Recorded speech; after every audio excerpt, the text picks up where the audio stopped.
pretend like you care. That's what I don't need down in one voice, Yoruba fún ìṣọ̀kan. Ẹ jẹ́ ká sowọ́pọ̀, ká má tọra wa jẹ. Arútọjọ́ làwọn ọmọ wa. Ìṣọ̀kan òun ló jẹ ọmọ Yorùbá lógún. And a very good morning, 13th of September 2022. I have about 2 hours quickly to to get the awareness going as we do every week. Mokiwa nibikibiti ebatin darapọ̀ mọ́ wa, as we give so many reasons why the Yoruba needs to go. I'm just about a few minutes away and we will kickstart the program. I say a very good morning from wherever you're joining us.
Adúpẹ́ lọ́wọ́ gbogbo wa níbikíbi tí ẹ bá ti láǹfààní àti máa darapọ̀ mọ́ wa.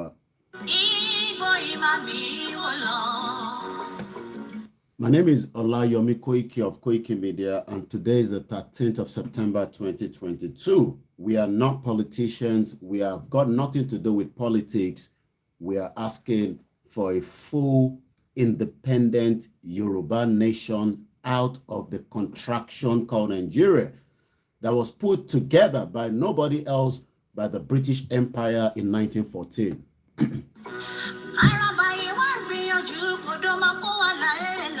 Ọlọ́run kan ló dá Nàìjíríà, kò kìí ṣe Ọlọ́run ló dá Nàìjíríà. Àwọn British Empire using Lugard as the governor administrator in 1914 ló change history ọmọ Yorùbá tí ẹ fi ń pera yín ní one Nigeria.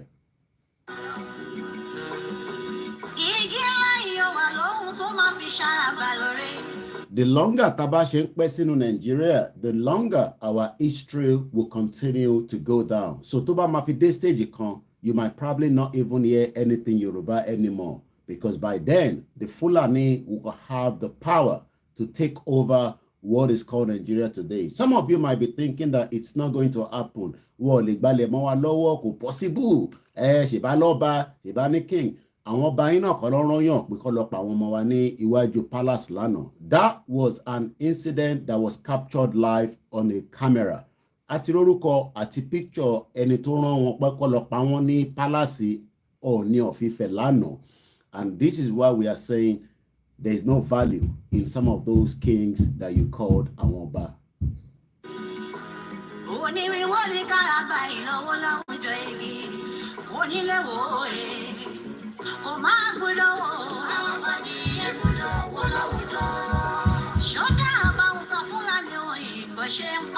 Well, lójú àwọn tí ó jẹ́ ọmọ Yorùbá tó ń support one Nigeria, they don't care how many people get killed in the shithole country. Your economy is completely down. So if you are thinking that Nigeria will survive another 10 years, even if you are thinking that it's not going to break up, your economy is in a complete mess. You will all cry. You will suffer if you do not allow Nigeria to dissolve. Just as Soviet Union dissolved in 1991. Soviet Union break away. 15 countries came out of Soviet Union the world did not end. The world continue. Yes, there might probably, still be issues in that region, but at least they have their own separate identity. Shall I tell me? Then feel me or Dani is a joke. We are not going to suffer as much as you're going to suffer. Anytime wanile, suffer, sunkún, ẹkún yẹn, ní rẹ́ni bá yín sún, máa gbá àwọn ọmọ yín dé hospital, ní rí ìtọ́jú, máa wá oúnjẹ, ní rí, máa béèrè pé kí ló ṣẹlẹ̀, Ọlọ́run kọ́ ló fà á. Àwa ni a gbọ́dọ̀ decide this thing to get the hell out of Nigeria.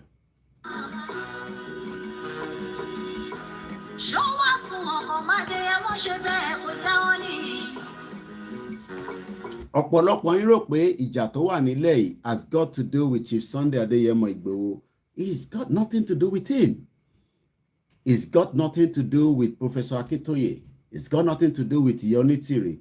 It's got to do with every single one of us that refuse to come into and ask whether the existence of being part of Nigeria should continue. And the question I'm asking again this morning, ta ló fún British government, ta ló fún British Empire, ta ló fún àwọn queen, whether the queen that died or the new king or their generation that created what we call Nigeria, ta ló fún wọn ní audacity yẹn to join us together with mad people that is now making our life very miserable. Every single one of you will probably want to travel out of the country called Nigeria today so that you can have a better opportunity. But okweru no latun shenita. You probably don't know. And this is why we are saying, more real life show, please. Nobody should call me now.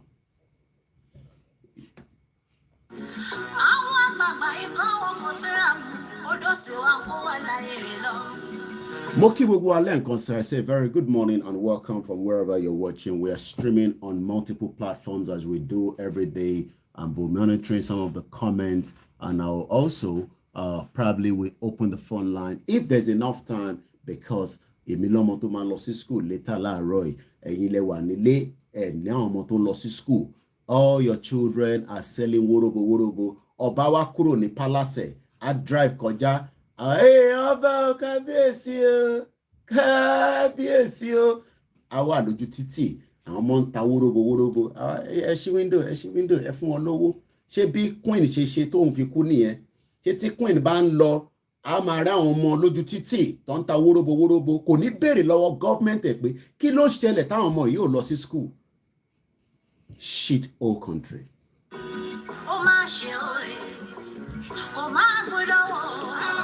Àwọn kan ní kẹgbẹ́nu sáhùn ẹ fẹ́ gbẹ́bọ wá ní torí ẹbọ lẹ ṣe ń ṣe Yorùbá nation. Mo ní àtẹni tó ń ṣẹbọ àtẹni tó ń ṣẹbọ Nàìjíríà ẹ gbádùn ẹ lálàáfíà.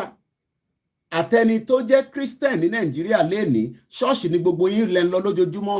Ìgbà míì kò ń ṣe gbogbo nǹkan ní àdúrà. Sometimes ó yẹ kọ́kọ́ gbé sínú MRI scan kọ́tẹ̀ mọ́ tó ń ṣe yín lára. Everybody now has become spiritualist.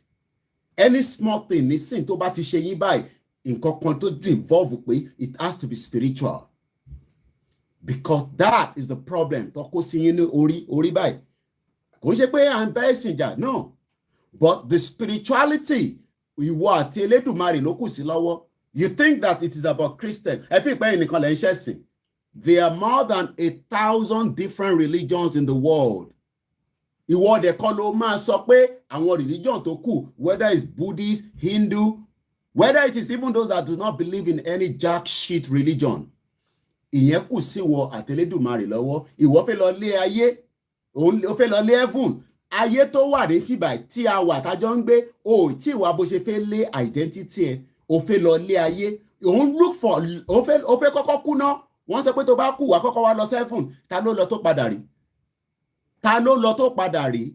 You are all mad people all over the place, especially in that geographical expression. Bí bàbá Awólọ́wọ̀ ṣe sọ, ẹ ti ń ṣe èrè ẹ̀yin tẹ́ wà lọ́hùn yẹn.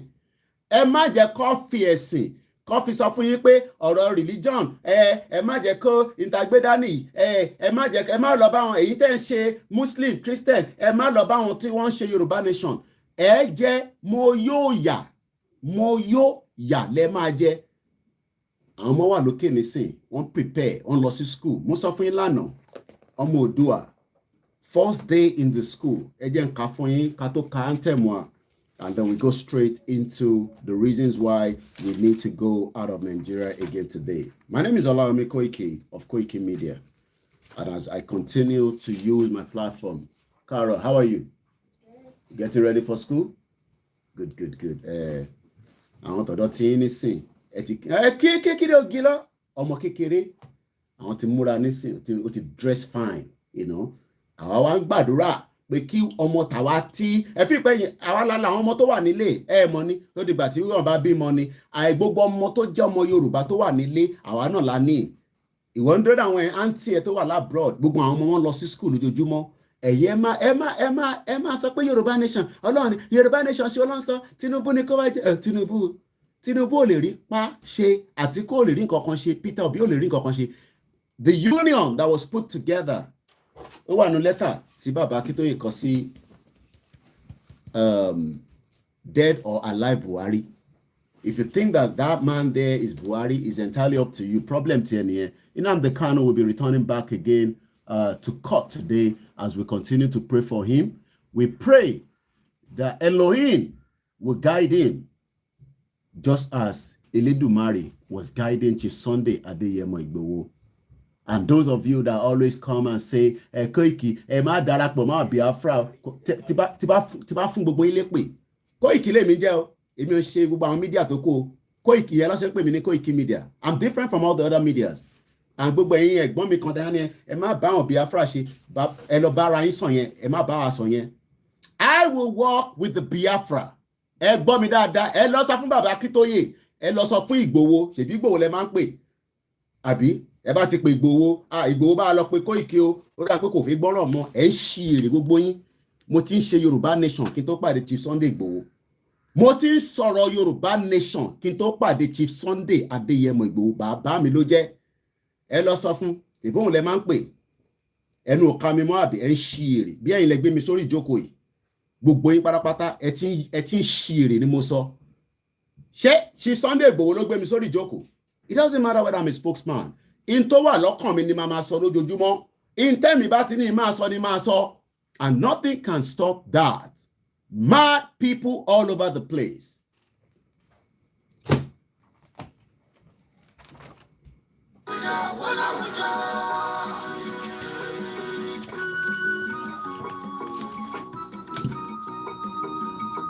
Once again, a very, very good morning. Kí ni àwọn advantage when we have a Yoruba nation? Àwọn máa lè lọ sí school, àtọ́jú àgbàlagbà, àtọ́jú arúgbó. Gbogbo arúgbó tó wà nílẹ̀ Yorùbá nísìn pátápátá wọ́n rí tọ́jú kankan. Àwa ará wọn kan máa ṣe NGO. Mo tẹ ẹ̀rí kan náà. Wọ́n ní ẹni sọ fún mo yẹn kan ló kọ̀ sẹ́ndẹ̀ sí mi lánàá ní etí lílé. Kọ́ni kan máa kan diaspora don't give Koiki any money. Mo sọ fún yín pé cleaning job lásán ní ìlú yìí. Ó gbé mi travel lọ sí America. Tí bá dé Texas. Màá pe Adékúnlé agbébi ní airport màá ṣe 2 weeks tó allocate fún mi níbi iṣẹ́ as a cleaner màá ṣe 2 weeks holiday màá tún padà wá sí London màá tún bẹ̀rẹ̀ iṣẹ́ mi tí bá wá ṣe 35 years service ó guarantee pé pension mi wọ́n máa san fún mi àbọ̀mọ̀ ṣé o mọ̀ pé gbogbo àwọn ìyá wa tí wọ́n support lọ́tún lọ́sì òun náà owó pension wọn lọ́tí ń yọ ẹ̀yin ṣiṣẹ́ nísìn orí wọ bàbá tó ń support Ọ̀ṣọ́bà ó support oríṣiríṣi politician láti jọ́ tẹ́tí support wọn lálàáfíà. Ẹ̀yin ò mọ̀ pé màtágbà tígbà tẹ́ bá dé stage kan àgbà máa dé ẹ̀rí tọ́jú. The first day in school yesterday tí a mọ́ Mòdùwà lọ lánàá. Wọ́n ní rethink every process. Mo sọ fún yín pé we are going to fight the front of Yoruba nation from different angles.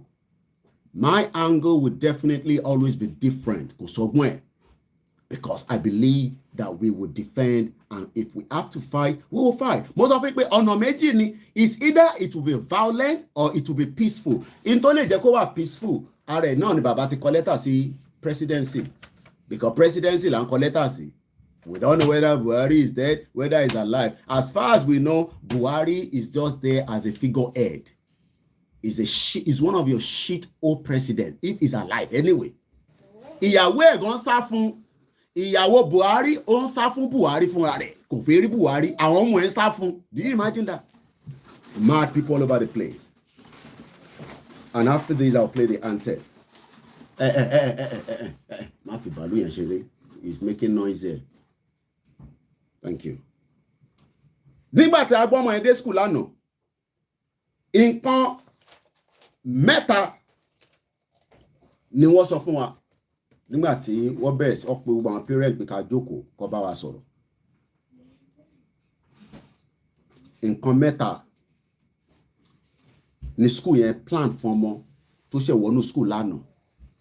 Ìwọ jókòó nísìn à ń sọ̀rọ̀ Yorùbá nation ẹ̀ ń rò pọ̀rọ̀ ẹ̀sìn nílé tó gbé dání.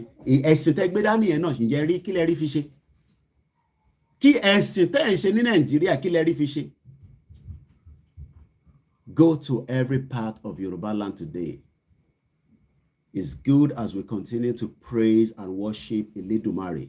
It's good as we continue to praise and worship Almighty God in whatever name you want to call it. But does that produce food on your table? Does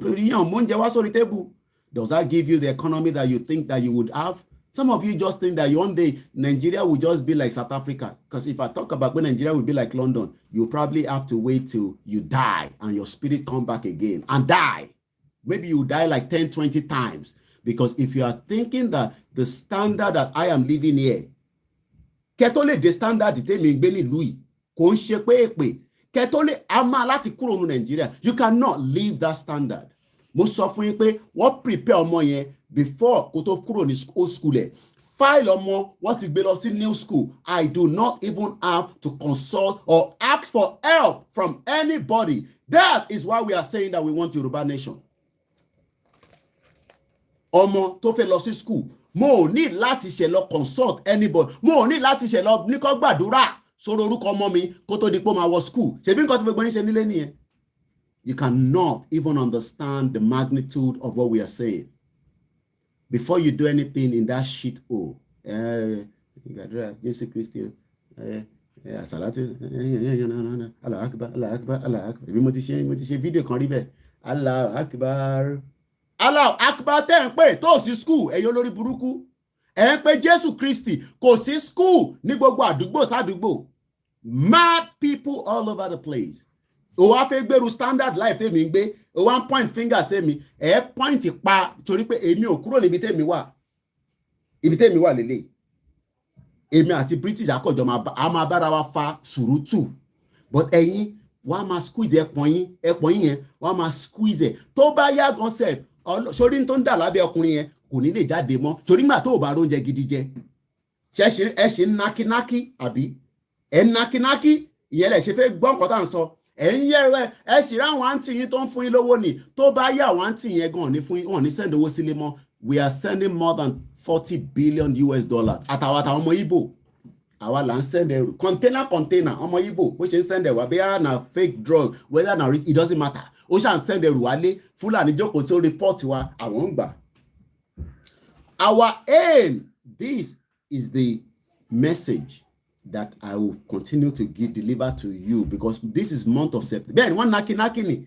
One naki. You own naki to. Oh, the hospital own naki. Kama fi gbogbo ẹnu sọ̀rọ̀ ṣàárọ̀. Own naki lies hospital. Àwọn yon naki ní bíbá. But wọ́n mọ̀ pé táwọn bá naki wọ́n máa tọ́jú àwọn. Oh yes. UK, àwọn ọmọ UK, àwọn lọ́lọ́yún jù ní gbogbo àgbáyé ní Europe. Ẹ lọ béèrè lọ́wọ́ anybody. From 15 years old, wọ́n ti naki, but wọ́n ṣe naki yẹn, wọ́n ráwọn tó ń tọ́jú wọn. Ìwọ naki, bàbá 40 years old. Oh, rẹni tọ́jú ẹ̀. How can you, you know, a 50-year-old man cannot take care of your children? You don't even understand how painful that is. Our aim, this is the aim. Tó fẹ́ bẹ̀rẹ̀ pẹ̀lú àwọn ọmọ Oòduà. School. Our aim, a life of choice and opportunity. Kábíyèsí Ọlọ́run. Kò máa ṣe pé àṣẹ Elédùmarè. Torí pé tó bá tẹ̀ pé àṣẹ Elédùmarè ni. Nígbà táwa tẹ̀ wá ń pariwo pé ká dá dúró nísìn. Ìyẹn tẹ̀ máa rò pé làákàyè gbogbo ọmọ Yorùbá kò máa ṣí. Wọ́n ní kó ìkíwọ́ ọ̀gbọ́n tẹ́ ń sọ ni mo ní wọ́n lè gbọ́. But wọ́n gbọ́ tí politician bá ń káàkiri Wọ́n a life of choice. Pé life táwọn fẹ́ fọ́mọ yìí, choice máa wà nínú ẹ̀, kábíyèsí Ọlọ́run. Ó máa decide whatever he wants to do. There will be choice. Sori ibi tó bá ti wà when you are living in this world, tó ní choice. Choice ni pé mò ń gbé níbí báyìí. Choice ni pé mo wà níbí báyìí. It doesn't have to be by force. Tí bá ní option pé tí Yorùbá bá dá dúró, I don't know. I've lived there for enough for me to check out. Kí ló wà níbí báyìí. I have lived in Europe, which is one of the best civilized country in the world. I've been here since 1998. And it took me 14 years before they regularized me. You want to know if it was in UK? I pray you get the visa. You think that coming here, you will just be given your document like that. You will cry. You kódà wàá rán orúkọ ẹni tó ń ṣe case ẹ̀ home office. Wàá máa fi sílé lójoojúmọ́ máa bẹ́ẹ̀ ṣàdúrà lé lórí. That's what people are doing. A máa ń rán yàn pé ẹ bá wa gbẹ lọ́wọ́ kí ìwé wa lè tètè jáde because UK mo rí bọ̀bọ̀ kan lánàá wọ́n send video sí mi abẹ́ mọ́tò ló dúró sí ó fi parẹ́ níwájú home office because ó mọ̀ pé ìlú ẹ̀ tó fẹ́ gbé òun padà lọ yẹn it's a shit whole country àwọn tó dẹ̀ dá wàhálà sílẹ̀ sí wa lọ́rùn lélẹ̀ ẹ̀yin wá ń dúró ẹ̀ ń dúró dé King Charles III kó wá break up Nigeria.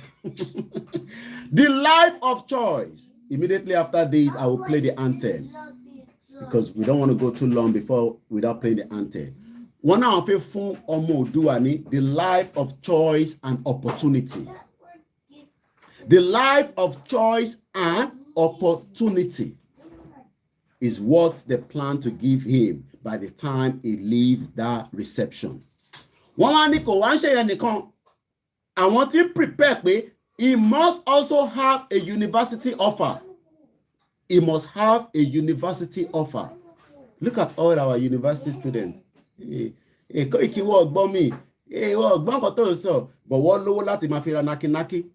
Ẹlòmíì nu wọn nísìn, àwọn ọmọ tẹ́ ń bá sùn, àtiwọ́ tó ń bá sùn, àtiwọ́ tó ń ṣe. Some of you will suffer and you will cry. From February, you have been all at home doing jack shit. Ẹ wá ń lọ sí church, ẹ ń lọ mọ́ṣáláṣí, ẹ ń lọ sọ́dọ̀ oníṣẹ̀ṣe, ẹ ń gbàdúrà. Your university has been closed by the Fulani government.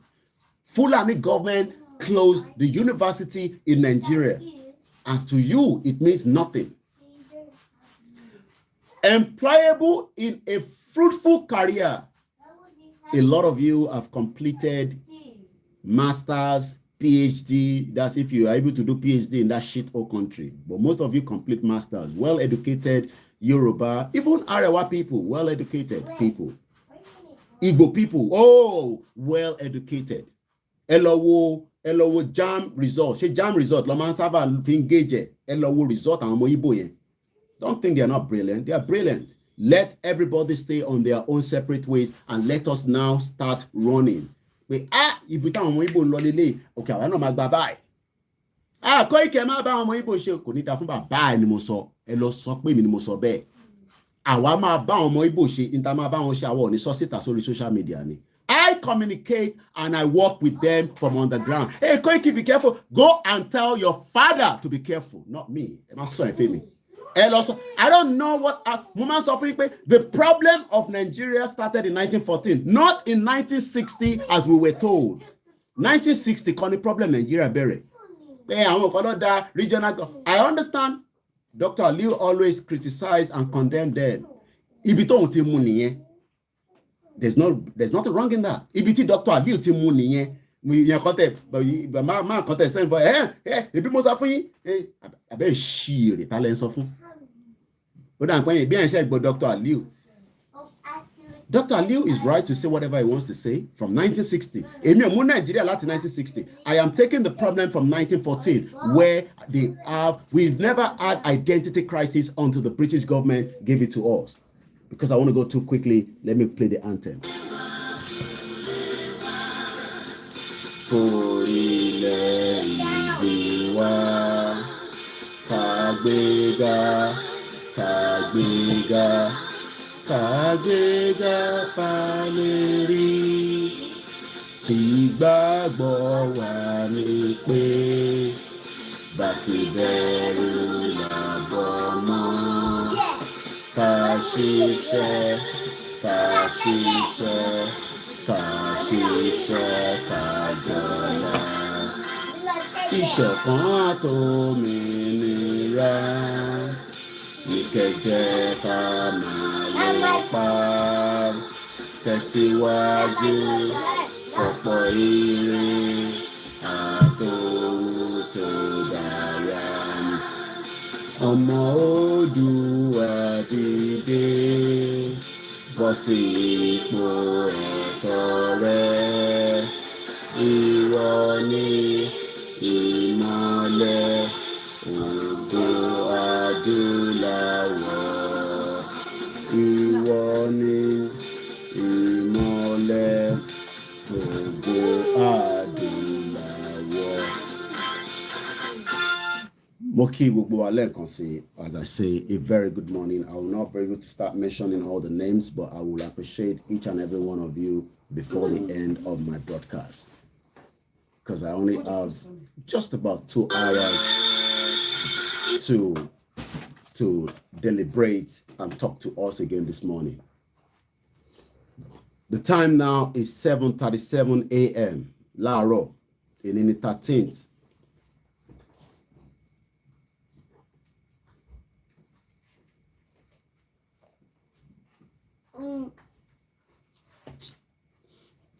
So some of you that always say speak in Yoruba, stop speaking in English. Aziz, what's her name? Aziz Adebisi. Let me say this. Maybe like Bashiru was asking you, maybe you are just joining this broadcast for the first time. I appreciate us so much, and I don't take any of you for granted, because if I'm here and nobody's listening, you might as well just turn off the whole. I have 1, 2, 3, 4, 5, 6, 7 mobile phones, and I can show you each one of them, single-handedly. This is the YouTube live on Koiki Oduduwa Twitter, Facebook Koiki Media, Koiki Oduduwa Facebook, Instagram Olayomi Koiki Media, Instagram, and I've now started for the first time, my Olayomi Koiki Twitter. I'm live also on the MixLR. Nobody tells me how to do my communication. I am not talking to Yoruba people alone. So be aware, I am talking to the international community. So speaking English does not mean that we are not fighting for Yoruba nation. So only my year, I just have to explain it to you without making it too like anything. This is not Mayegun General. This is not other media. Mayegun speaks a lot of English so that it can get its message out. At least I try to make sure pé ìwọ̀nba Yorùbá tí mo ṣì tọ́jú for 1998 mo ti kúrò nínú Nigeria. Mo ṣì make sure pé no, we have to reply there because we are running a different kind of media now. So I see comments. There's nothing wrong if we comment on it again.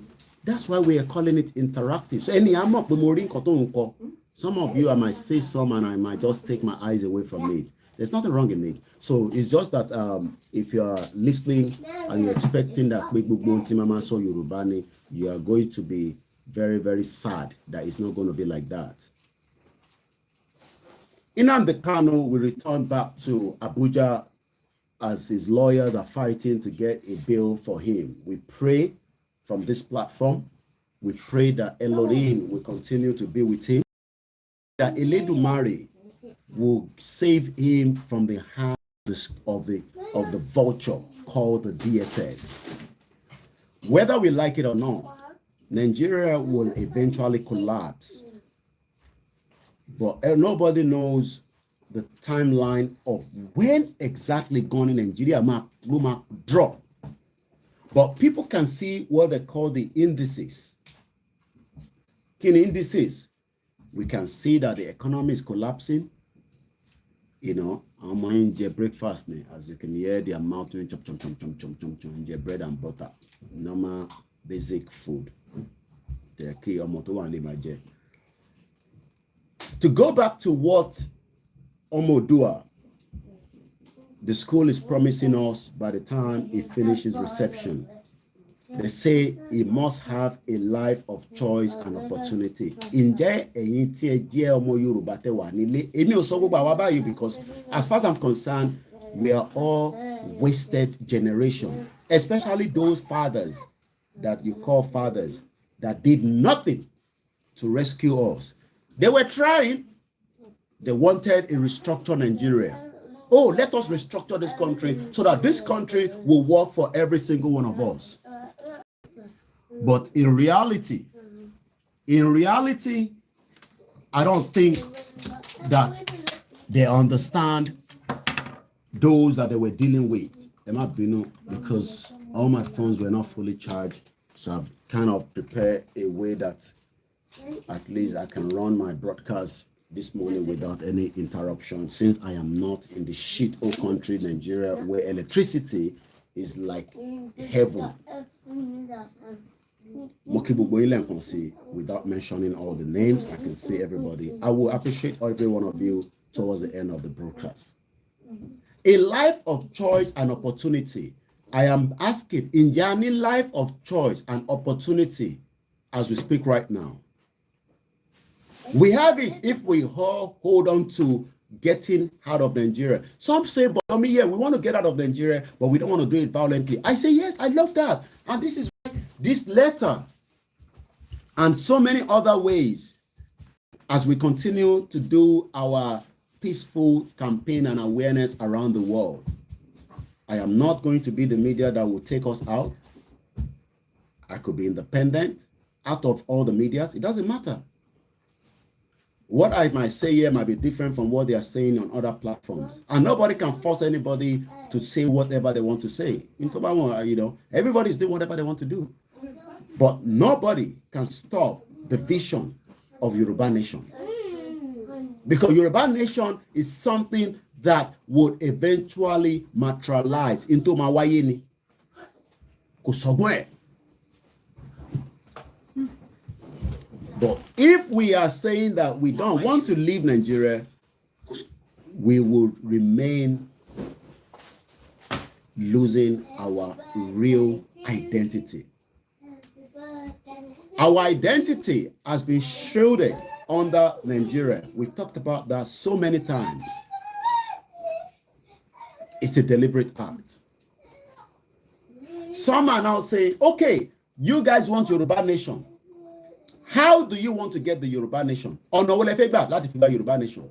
Is it going to be a referendum? I said we can't go for referendum because of the kind of settings in the African terrain and the Nigeria shithole. Because this was the argument somebody sent to me, you know, on a voice note that wanted me to reply back. So I thought maybe I can just also reemphasize it here. We cannot go for referendum in Nigeria because Nigeria is not matured enough for a referendum. Right. So the option of referendum must be ruled out as quickly as possible so that we can get the message here that lè ṣe referendum nínú Nigeria. And tabate wa na fẹ́ ṣe referendum. Referendum is not done by the Nigerian government. Referendum will be conducted by the United Nations. United Nations ló máa conduct referendum. But the situation that we are in presently, let me say this again and again. Nigeria will break apart without one template. There will be different templates how Nigeria will dissolve. Nigeria will break away with different templates. Some are saying, but how do you do all these when an election is coming? Who told you that there will be an election? Is the question you should ask yourself.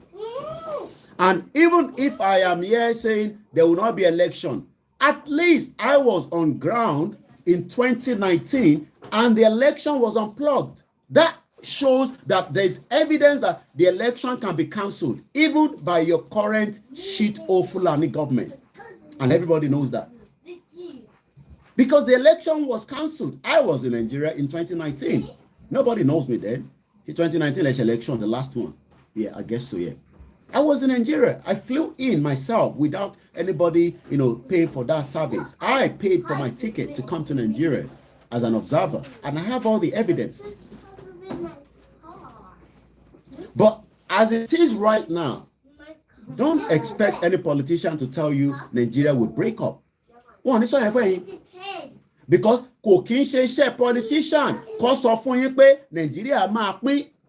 Iṣẹ́ tàwa ni káwa máa sọ fún yín pé Nàìjíríà ti ń dé stage tí ó máa pín. Kò ń ṣe politician ló máa sọ yẹn. Báwo ni Carol? We cannot go out of Nigeria using one template. Because the way Nigeria is as it is right now, it is so divided and the unity cannot work. Even if they are trying to force the unity on us by your political gladiator out there, because that's what they're trying to do. But you can tell, even without talking too much on that political line, that it is already divided on, the Igbo wants to be on their own with Peter Obi. The Yoruba wants to be together with Tinubu, and the Northerners want to be together with Atiku. Elofowosinu www.gofundme.com/f/Ominira-Yoruba is a security account. As you're doing that, also remember you can make donation on ysdm.org, which is their website if you want to make payments. Or you can just do it straight through their PayPal. Some of you probably do not know that YSDM is the Yoruba Self-Determination Movement, one body for the sovereignty of the Yoruba. I am not under them. I am an independent media. We have the Global Directorate. We have the Yoruba One Voice that is run under, in conjunction with Ibagani Adams that I'm aware of. And they've been operating since at least more than 3 years now. And they are very active. So we have different organizations. But YSDM is just the body that take care of all the movement. But they don't take care of me because I am an independent media. Mo Alori live show, Mo Alori live program. I should. All right, sir. Aboro mo ye anything. But it is good that we have bodies. They cannot tell me what to say and what not to say because I am not operating under anybody, not even the Yoruba World Media. I am not operating under anybody. I am operating based on the fact that I am a full registered media in UK and I'm using my media to propagate, educate, and give us all the reason why the British Empire that created Nigeria, we must tell them that we will go, whether peacefully or violently. There's nothing wrong in violence. So don't make it look like, when we say violent, that is something that we should be scared of. It will be peaceful or violent. We want it to be peaceful, and that's why Baba Akintoye has remained saying it's peaceful. But I have said that Baba Akintoye is peaceful, it means violent, because I know in my head that we are going to defend that land if truly we want to go. What they're doing YSDM, you also need to go and find out. My job is to help them to bring their message out. If you need to know what they're doing, you go and be part of them and then question them. You want to know what Global Director is doing? You need to go and be part of them. You want to know what Yoruba One Voice is doing? You need to go and be part of them. I am just a media. Baba Koiki, I need the poster. I need this. No. I will only do the little that we can do, but if you need any message, any idea, go and send it to them. Mr. Koike, I am not the right person to send that idea to. Oh, yes, I have access to all our leaders. Well, it's because I'm doing what I'm doing. Tell me now about Shinti, I will not have access to them. About pass message. No, you know, I love pass message for YSDM. They are the one running the show. The situation that happened yesterday in front of the palace was one of the most unexpected. I don't think they went there with the intention. Yes, Mutigo. They went there with the intention to fight. So maybe some of you were expecting that. No, we don't do that. Because that's why I said to you that the violent aspect of Yoruba nation has not started. When it starts, everybody will know. Because we are not violent people. But when the violence starts, everybody will know, including the international community. They will know. The world will know when the real violence starts. But before the violence starts, we have the right as indigenous people to say that we don't want to be part of Nigeria. It is not a must be agbọ́dọ̀ Nigeria as Yoruba people. Àwọn tó kù tó wá ṣe Nigeria nǹkan kí la máa ṣe sí wọn. They would have at some point to understand that kò sí nǹkan tó ń jẹ́ Nigeria. British, the new king, ten way, Charles III, ten way. Àwọn generation ló dábọ̀ àlá sílẹ̀. Maybe you don't understand. I'm talking about King Charles III. Tó ṣe fi jẹ ọba. Àwọn generation lineage àwọn ló dá wàhálà tá à ń rí sí because it used to be the monarchy system even during that era of 1914 and all kind of different atrocities to commit is still in the wide open. So yesterday we saw that the Yoruba nation peaceful team that traveled to Ile-Ife were attacked. And the face of the person that brought that attack has been given to me. And we have already posted that on our timeline. If you want to draw the, but you must send the message similar to Palace or New Ife, because we draw picture here. Here, let me draw the because I know what they can do. Iminduro, ki baba and what deny. These are the face of the evil Yoruba men. And anything we call up attack àwọn ọmọ wa lánàá. Ojú olè òun lẹ ń wò yìí. As you can see in this image. Bàbá tó rán pé kó pa àwọn ọmọ wa lánàá and ilé adé sọ pé Yorùbá lòun àwọn bàbá burúkú òṣì ṣe rí pé tá bá ṣépè fún wọn àwọn bàbá òṣì àwọn bàbá tó ti payé jẹ́ yìí. Òun ló rán àwọn tọ́ọ̀gì pé kó lọ yìnbọn kó ṣá àwọn ọmọ yẹn ládàá. Ọ̀nà ló ní káwọn ọmọ yẹn jẹ àmàlà díẹ̀ sára. This is the evil face. Adẹ̀nà ní àwọn bí a kábíyèsí ni bí a bálẹ̀ ni bí a àmọ̀yè tí lórí burúkú eléyìí jẹ ẹ sọ pé mi mo sọ bẹ́ẹ̀ because olórí burúkú gbà ní bàbá tẹ́ ń rí. But all this is just getting closer. Ìgbà díẹ̀ ló kù. That's why I said there will be violence in this what we are. Nítagbéra ni pé kò ní sí violence níbẹ̀ irọ́ lẹ pa. Violence yẹn máa wáyé but kò ń ṣe nísìn. Violence ẹni kò ní wá yẹn ó máa wá ojú ẹ̀ lélẹ̀. That's the evil man. That's his face. Ẹni tó ní kó lọ àtàkì àwọn ọmọ lánàá nìyẹn ní iwájú ilé palace ọba. Ṣé ìjọ́ tèmi ti ń lọ sí iwájú ilé queen? Ǹjẹ́ rí ọlọ́pàá tó àtàkì mi rí? Ǹjẹ́ rí àwọn tọ́ọ̀gì British tó já àwọn ọmọ ìbò? Ẹ̀rẹ̀ pé wọ́n pọ̀ dáadáa. Àwọn máa ń pè wọ́n ní skinhead.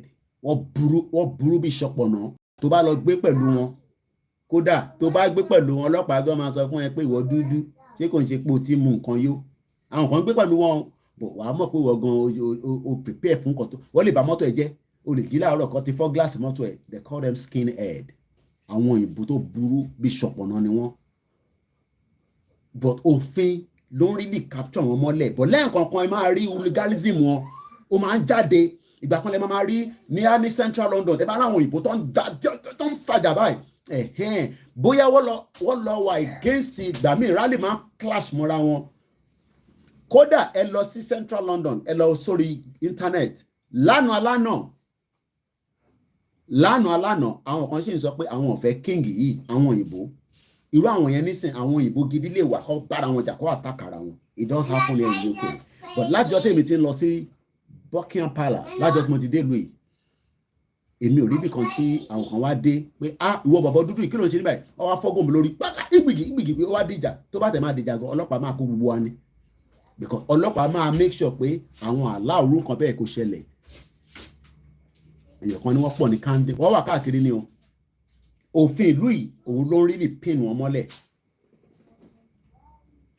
àwọn kan tí ń wà orientated but àwọn kan wọ́n believe pé British ni wọ́n kò sí nǹkan kan tẹ́ fẹ́ ṣe fáwọn and there's nothing you can do to them so that is the phase. If you can want to watch it more, go on our timeline. Now let's come back. It's 7:57. Let's come back again to the conversation. My name is Olayomi Koike. Why are we fighting for Yoruba nation? As against those that are Yorubas. They are listening. But I want to know, ṣe jẹ́ ká túbọ̀ ṣe Nàìjíríà díẹ̀ sí. They don't literally have to be in UK. There are millions of Yoruba people already láti kú fún Nàìjíríà. Wọ́n wà nínú Nàìjíríà bá ṣe ń sọ̀rọ̀. Kò mí pé Nàìjíríà tẹ́ wọn lọ́rùn. But àwọn wò pé it's got to do with it. Ẹ mọ̀ pé nǹkan tí Sowore máa ń sọ nìyẹn. We have a lot of them that are following Sowore, and they have the right to follow whoever they want to follow. Some are following Atiku. Oh, some are die-hard of Tinubu. Kò sí nǹkan tẹ́ fi sọ, wọn náà wọn ò ní gbọ́ náà ni. But in tí kò yé everybody ni pé we have never had identity crisis until the British came in. Àwọn kan dẹ̀ máa ní ká ṣé ẹ̀ ń sọ fún wa nísìnyí pé ká forget in tó ṣẹlẹ̀ nígbà yẹn ni torí mo understand your argument. Because tẹ́ bá ń sọ pé ká forget, ká neglect in tó ṣẹlẹ̀ nígbà yẹn, why is it difficult as a Commonwealth citizen láti wọ UK? Have you ever asked yourself that question? Because King Charles nísìn òun ni ọba wa fún Commonwealth. The question down is, ìwọ tó ń wò mí nísìn, ǹjẹ́ o ní access láti wọnú UK kó dẹ̀ jáde padà? You can see the reason why all these gimmicks, lies that we have been told, just as we were told lójú ayé wa pé Mungo Park ló find the River Niger. We are not saying that about Yoruba nation. Amawa hostile to the international community. Even Nigeria ó danger from every one of them. Because Nigeria is operating as a terrorist country as we speak right now. Nigeria tí ẹ̀ ń sọ pé kó má break yẹn tó bá yá gan sef àgbáyé máa restrict movement wá kúrò nínú Nigeria yẹn because wọn ní mẹ́ni tó jẹ́ real terrorist àtẹni tó ń ṣe terrorist because terrorist ní access sí Nigerian passport. Ìyẹn ni wọ́n ṣe ń sọ pé ẹ̀yin tẹ́ ń lọ sí irú Turkey nísìn láti Nigeria wọ allow kó lo UK and American visa mọ́. Understand pé ó ti ń dé stage yẹn pé ìwọ tó wà comfortable gan wọ́n máa ní ẹ́ lára. Back in the days èèyàn máa ń lọ sí Turkey láti Nigeria tó bá ti ní UK visa àbí tó ní European visa tó dẹ̀ ní American visa. According to what we have now, ẹni tó bá ní UK or American or European visa, you cannot enter Turkey. Ó máa kọ́kọ́ tún ṣe lọ gba visa Turkey ni. And I have done so many different analysis and explanation that how can we say we are a 206 million most populous black nation and our identity as Nigerians, quote and unquote, does not even have a weight in Dubai. Do you understand? So if we break up Nigeria to smaller units, because I would say it's a smaller unit, because Nigeria as it is right now, the government does not get closer to you as my own children, government get closer to me as I live in England. And England is different from Scotland. Níbi tí Mayegun General wà, ìyẹn ló ń pè ní Scotland. At least everybody knows Mayegun General. Scotland ló ń wà yẹn. Even the education system is different from the one in England. Ọmọ Scottish, ó sì tún gbádùn, ó ní more privilege than ẹni tí ó jẹ́ ọmọ England. But ọmọ kékeré tó wọ school lánàá on a full-time education is now being given a life of choice and opportunity. I understand my presentation might be so like, abogun eti dé lóòótọ́ ni. Ẹ̀yin lẹ́ sọ pé ogun ti dé, èmi mọ̀ pé ogun ti dé because the economy is going down on a daily basis. The debt in Nigeria today, if we continue with that, you will all cry. So Nigeria, mo kí gbogbo ẹ̀yin Royal Highness, tẹ́tí wọlé. Even if I don't mention their names, I can see when somebody has the HRH, kò ń ṣe pet name. Mo lè má dárúkọ wọn, but I've seen one, and I believe I've seen another one as well. Kò ń ṣe pet name. Tó bá add the HRH, àwọn ọmọ ọba ni, àwọn lineage ọba làwọn náà. Now à ń bá wọn bàjà, but à ń sọ fáwọn ọba pé life tẹ́ ń gbé kan sef is not the kind of life that you should be living. Èmi dé palace àwọn ọba ni. Èmi dé bẹ́ẹ̀ ni. Mo wà lórí live show. Mo ṣe gbé ni pé kẹ́ má pè padà mọ́ ni. Mo wà lórí live program. Màá pè yín tí bá ṣe tán. Màá pè yín. Àbọ̀rọ̀ mo yé yín nísìn. Ẹ má bínú. So the fact that pé àná fẹ́ lọ kò mí pé ó gbọ́dọ̀ dìjà lóòótọ́, ó yẹ kó wà peaceful ni. Even they forget about the 1914 amalgamation. Ta ló fún British Empire tí kò ṣe British government gangan ló dá wàhálà sí wa lọ́rùn. Ẹ má bínú ìta wà lórí Twitter that I keep coming in and out is because the call came through there. Ta ló fún kò ṣe British government. It is the British, tẹ́ bá sọ pé nǹkan empire, the monarchy system. Because àwọn ló ń control àgbáyé yẹn nígbà yẹn tó ń káàkiri, going different places, going on what they call explore. Bọ̀bọ̀ ṣe ń explore yẹn, wọ́n create damage. And after tí wọ́n create gbogbo damage yẹn tán, wọ́n wá ti rí pé ọmọ ayé yìí ti ń di pé ọ̀làjú ti ń pọ̀ gan-an. Hey, àwọn dúdú yìí náà máa mọ gbogbo nǹkan, wọ́n kọ́kọ́ gba èdè kúrò lọ́wọ́ wa. Wọ́n ní ká máa lọ sọ English. Àwọn ò ṣe disintegrate, àwọn ò ṣe amalgamate Nigeria, kọ́ wá fọ́ọ̀sì language wa lé wa lórí. Ẹ gbọ́ bí tí mo fẹ́ lò ní bíbá. Ṣé rí nígbà tí wọ́n amalgamate Nigeria, right? Àmọ̀pọ̀ ti amalgamate Nigeria. Everybody who doesn't know what ẹ má parọ́, who does not know what is the meaning of amalgamate tí a bá ń sọ yẹn, because maybe you don't know. You ask me. I will explain it to you. I have the time. Iṣẹ́ journalist ni mo ṣe. Sọ̀rọ̀sọ̀rọ̀ náà ni a máa sọ̀rọ̀ títí ní àkànní sọ̀rọ̀ sọ ni. Torí àwọn kan nísìn pé ká sọ̀rọ̀ sọ. Kí British government kó lè wá kanlẹ̀kùn láàárọ̀ pé Mr. Koiki, just like Adeyinka grandson, you are wasting your time. I am not Adeyinka grandson. I've told you that so many times. So if you are the one looking up pé ìjọ kankan máa wà ọlọ́pàá kọ́ máa kanlẹ̀kùn, tó bá kanlẹ̀kùn, a máa lọ sí court náà ni. Adéròjọ́ àsán tó lùkà wàá mú evidence wọn jáde, èmi náà dẹ̀ máa mú evidence tèmi jáde, kò ju bẹ́ẹ̀ lọ. Ẹ̀yin má worry nípa yẹn. Why are we scared? You shouldn't be scared about the British government. Àwọn ọmọ wọn gan mọ̀ pé wọ́n ti commit crime against humanity síta. But in tí mò ń béèrè ni pé ta ni kò mọ meaning ní amalgamation tá à ń pariwo lójoojúmọ́. Now nígbà tí wọ́n amalgamate wọn yẹn, wọ́n ṣe ní kólúkálukú máa sọ èdè ẹ̀ nínú that same Nigeria. Gbọ́n kan tí mò ń sọ. Nígbà tí Britain, the monarchy system tí ẹ̀ ń wò lọ́wọ́lọ́wọ́ nísìn, tí à ń rí ní ayé wa nísìn tí wọ́n fi ń fi King Charles tẹ̀ ń rí lórí gbogbo TV gbogbo world media pé ọmọ ẹ wo choreography Koiki you dey enjoy you dey London you dey see all these things I wish you would be here as well. But let's ask the monarchy system, why have they not allowed us to be speaking our language when they merge us together called Nigeria, so that everybody will just be speaking their language without speaking English? Mr. Tayo sọ pé it's because of our language. Mo get message in that I can rephrase it.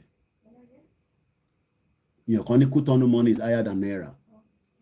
Mo ń béèrè lọ́wọ́ gbogbo ọmọ Yorùbá tí dá mi lóhùn nígbà tí Britain tó kó gbogbo wa papọ̀ yẹn kí ló dé tí wọ́n jẹ́ ká máa sọ èdè ara wa nínú ẹ̀. Àdẹ́mọ̀ pé èdè wa là ń sọ nínú Nàìjíríà.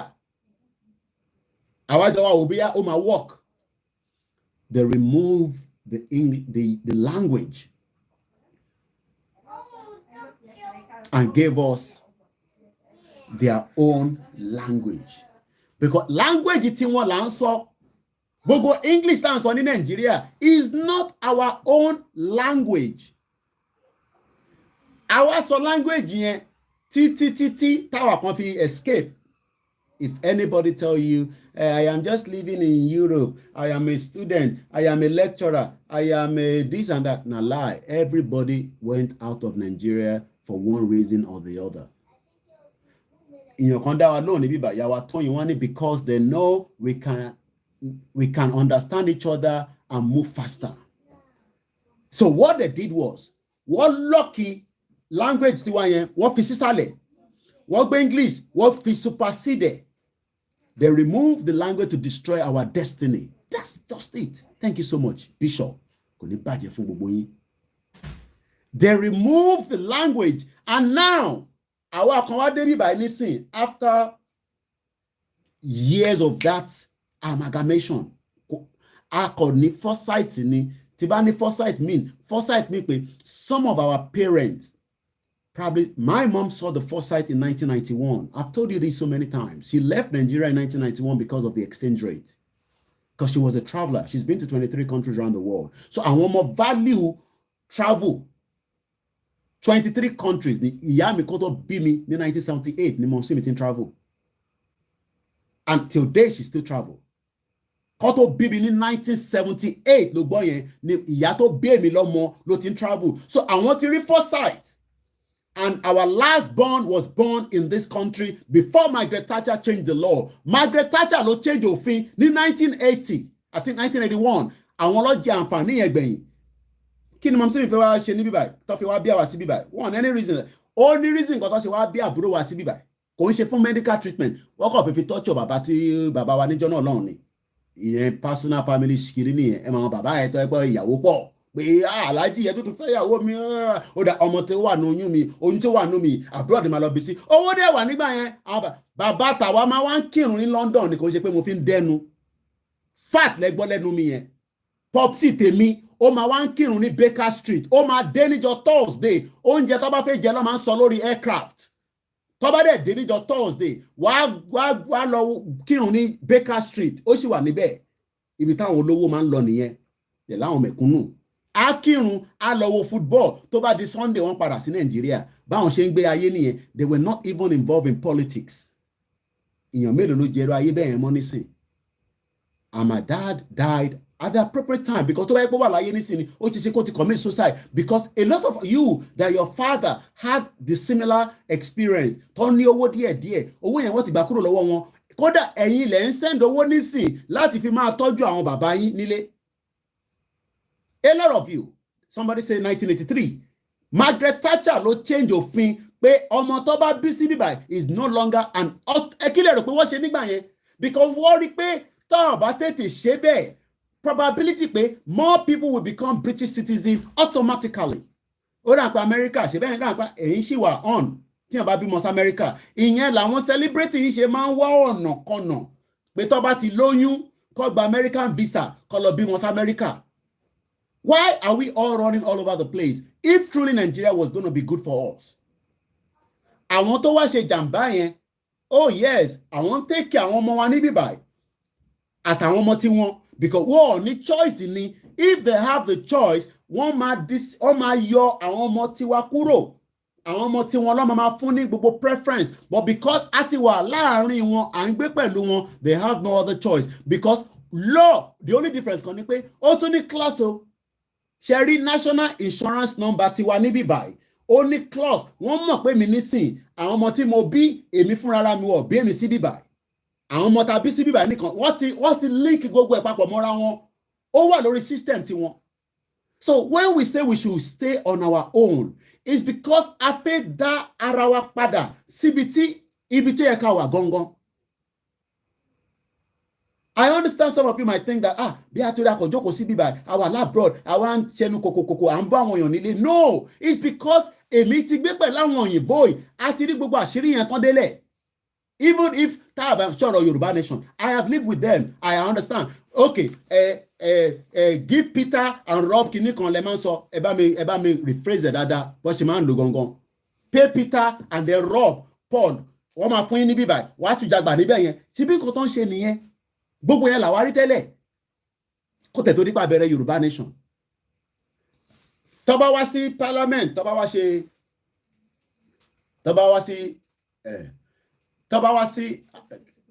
mọ̀mọ̀ ó ń lọ location.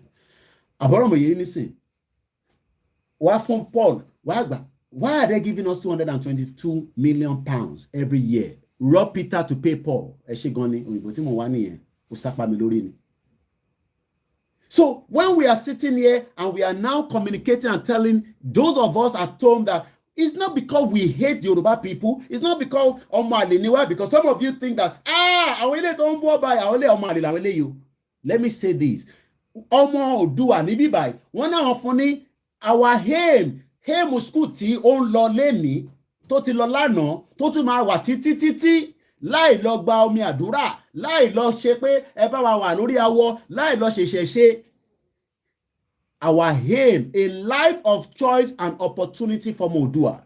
Is that the same thing? For the same thing that they created in the shit old country called Nigeria. British monarchy ló create a problem tí à ń face lọ́wọ́lọ́wọ́ nísìn. Àdé sọ pé òkè àtijọ́ gbé ìgbé wa papọ̀ kò work. Ìyẹn ò gbọ́dọ̀ díjà sílẹ̀, ìyẹn ò gbọ́dọ̀ fa sùúrùtù, ìyẹn ò gbọ́dọ̀ fa wàhálà. Okay, ẹ jẹ́ ká withdraw. Kólúkálukú ṣe kí ni? Kó dáwà gẹ́gẹ́ bí orílẹ̀-èdè.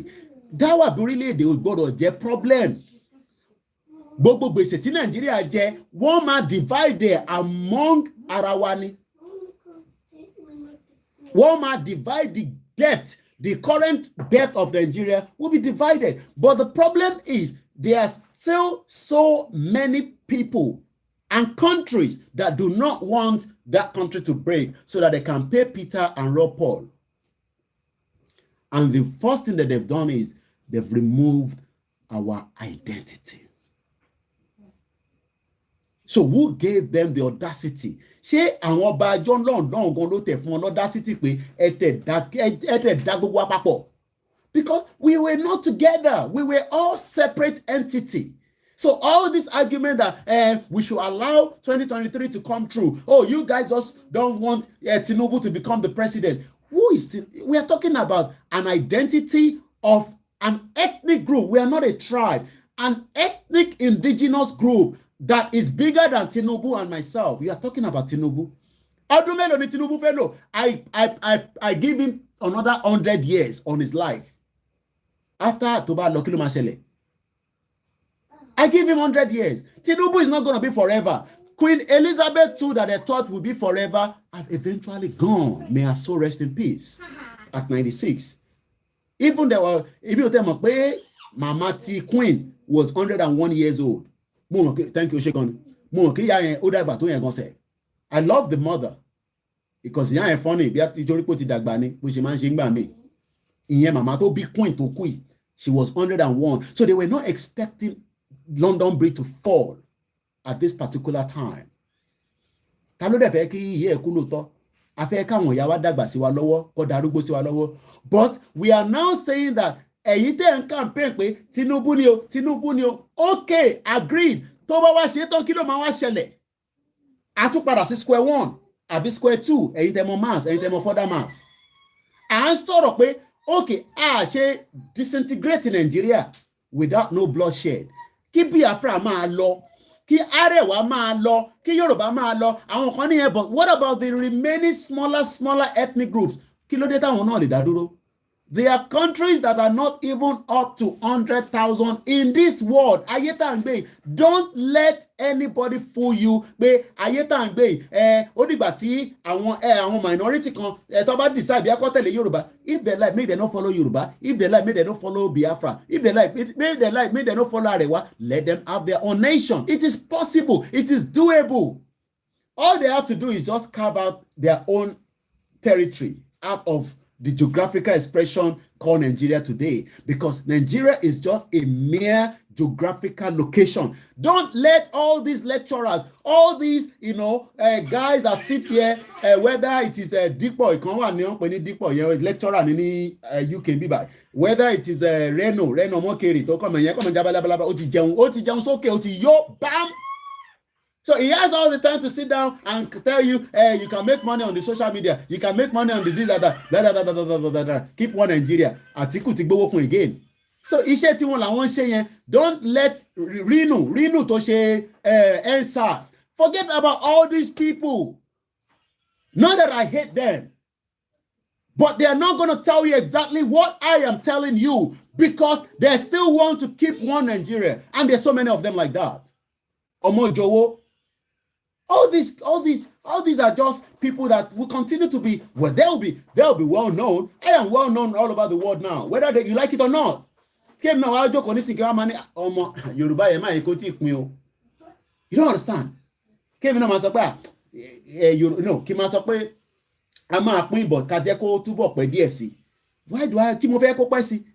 Let's break away and break away. If it's going to be violent, let it be violent. If it's going to be peaceful, let it be peaceful. If it's going to be diplomacy, let it be diplomacy. But what I'm saying is, the longer you remain in Nigeria, your life will be miserable. Yes, some of us will escape it. There's no doubt in my mind.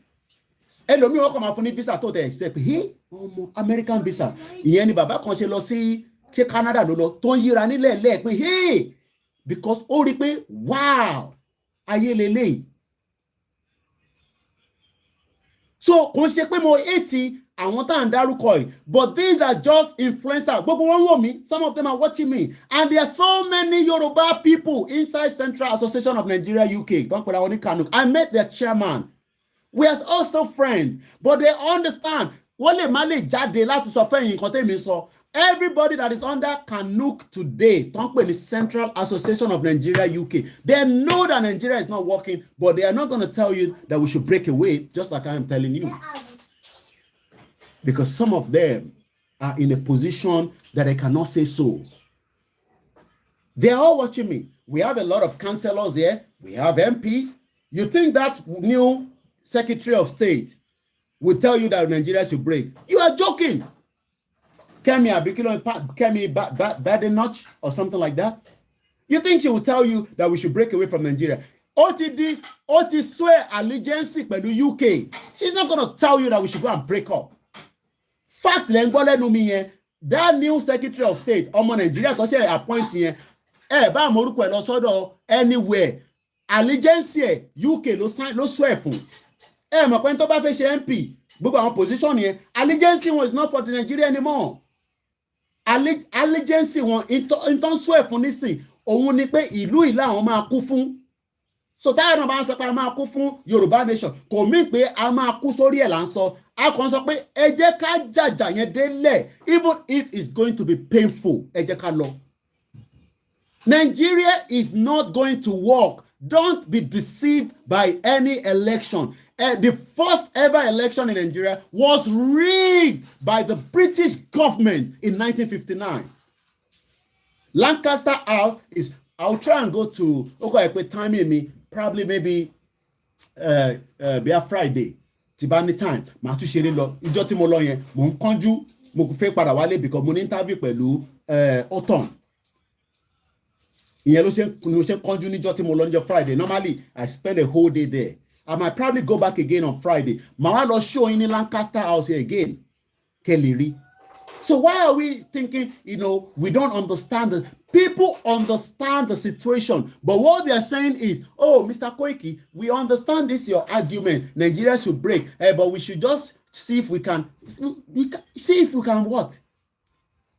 See if you can what? I'm going to open my phone line very soon, but you only call my studio line.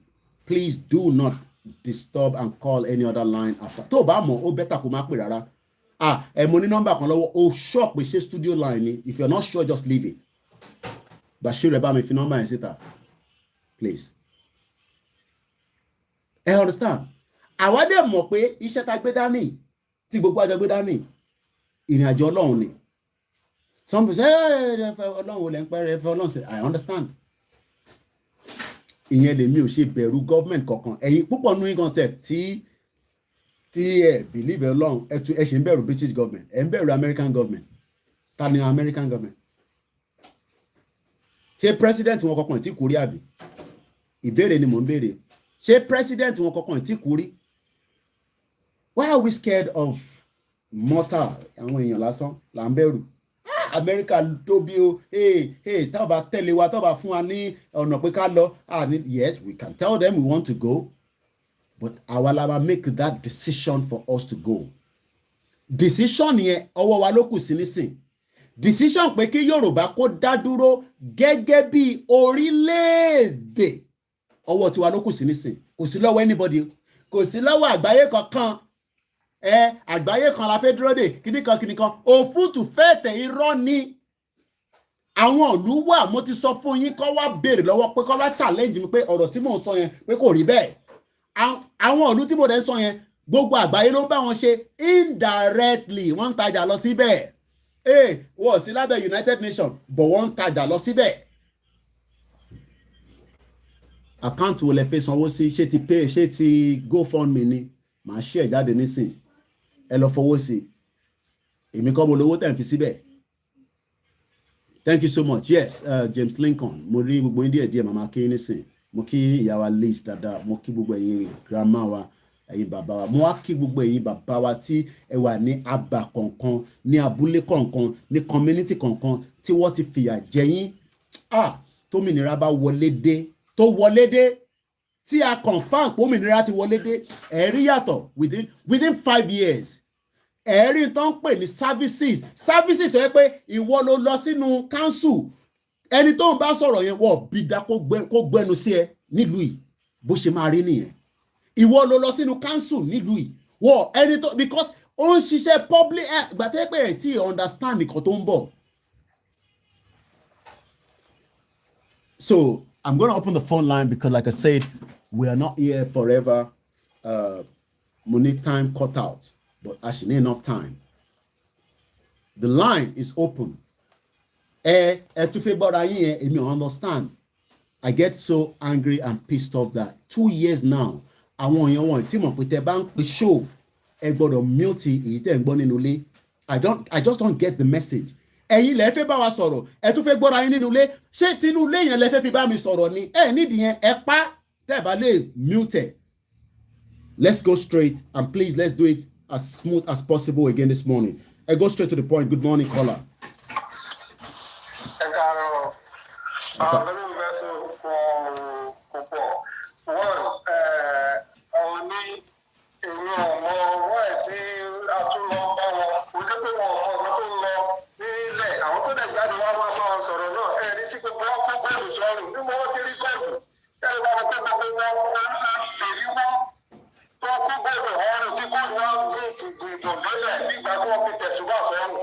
They are all thieves.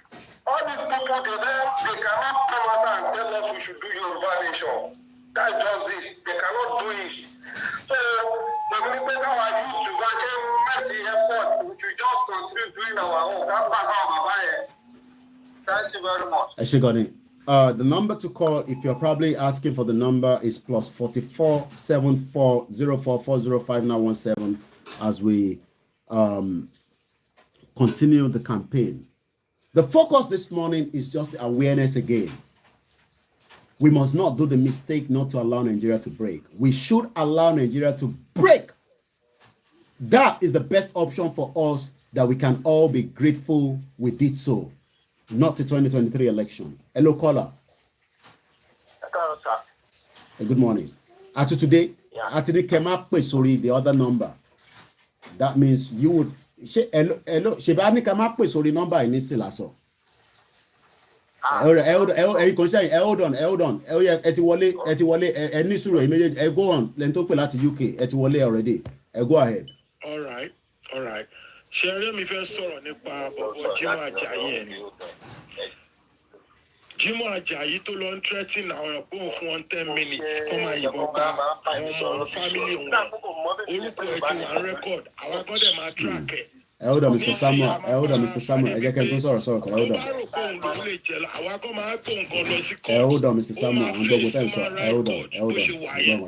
Ní agbára Ọlọ́run àti táàgì àrẹ tí morúkọ àti mọ ìdílé àti mọ everything. Ó máa face human rights court. Jimoh yẹn tó lóun olókùtù àbí nǹkan tó fi tọ́ọ̀kì ìjọba yẹn. Bẹ́ẹ̀ni. Kò dẹ̀ ń ṣòun nìkan ló dédé ṣiṣẹ́ yẹn. Gbogbo wọn láti track wọn láti ti rójú wọn. Tí anything bá ti ṣe any ọmọ Yorùbá nation tó campaign lásán, a máa dá ẹjọ́ tiwa fún, àtúndá ẹjọ́ worldwide fún tí Yorùbá nation bá ti délé. Ìdílé ẹ̀ máa lọ sí. That is the side. A máa bá fa one on one. Kò jù bẹ́ẹ̀ lọ. Ẹ ṣe gan-an ẹ̀gbọ́n mi. Thank you so much. Go ahead láti Lagos. Ẹjọ́ nọ́mbà tí ẹ máa pèsè ẹ jẹ́ kó jẹ́ studio line yẹn. I'm ma post number and continuously. Ẹ kàn save us orí phone gbogbo yín tẹ́ bá ń gbọ́ Koiki Media. Ẹ kàn save us Koiki Media studio line. That's all. Mo mọ̀ pé àwọn kan máa ní ìwọ náà bá máa lo phone yẹn. A mọ̀ pé àwọn kan ti send phones to us, but we still sometimes have to use it. There's no doubt about it. Let me go straight to Lagos after 2 minutes. Lara time yìí. Go ahead straight for to your point. Ẹ káàárọ̀. Ẹ káàbọ̀ sórí ètò bàbá wa.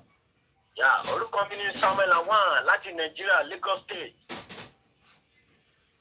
I'm going, sir. Yes, sir. Yes, sir. In fact, topic yìí láàárọ̀ yìí ó túmọ̀ mi nú. Ẹ ṣé gan ni. Ó ti jẹ́ kí moral mi kó tún boost more than more. Thank you so much. Moral tí mo ti tẹ́lẹ̀ moral mi ó wà ní bí 70%. Okay. As it is today. Ẹ ṣé gan ni. It's loaded with 100%. Ẹ ṣé gan ni. Ó dúró gidigidi. Thank you so much. In fact, Ọlọ́run máa bá mi dúró tì yín, Ọlọ́run máa wà pẹ̀lú yín. Ṣẹ́rí ló bá lè sọ.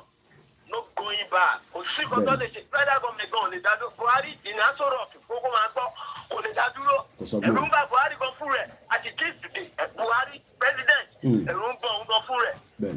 Because àwa Yorùbá ta bá bínú tán. Bóyá kan dọ́lọ̀ máa fi palẹ̀ ayé ní ẹni yẹn. Lórí ẹ̀ láṣẹ ń kàn là ń tẹ̀ láwọn bàbá yẹn. Ẹ̀yẹ́ wò kan tó lọ ṣẹlẹ̀ lánàá. Ṣé ẹgbẹ́ àwọn bàbá yẹn tún ṣe orúkọ bẹ́ẹ̀? Àwọn bàbá oníjẹkújẹ yẹn, àwọn bọ́ọ̀jì, àwọn pẹlẹpẹ pọ́n láti máa fi fóònù wọn dànù. Ayé wọn máa bàjẹ́ ni. Òní já fún wọn, a máa sọ ká máa sọ̀rọ̀ sábẹ́ àgbà tó máa fún ọ náà lọ. Àwọn ẹ̀yẹ́ náà ti wá yìí ti yàtọ̀ o.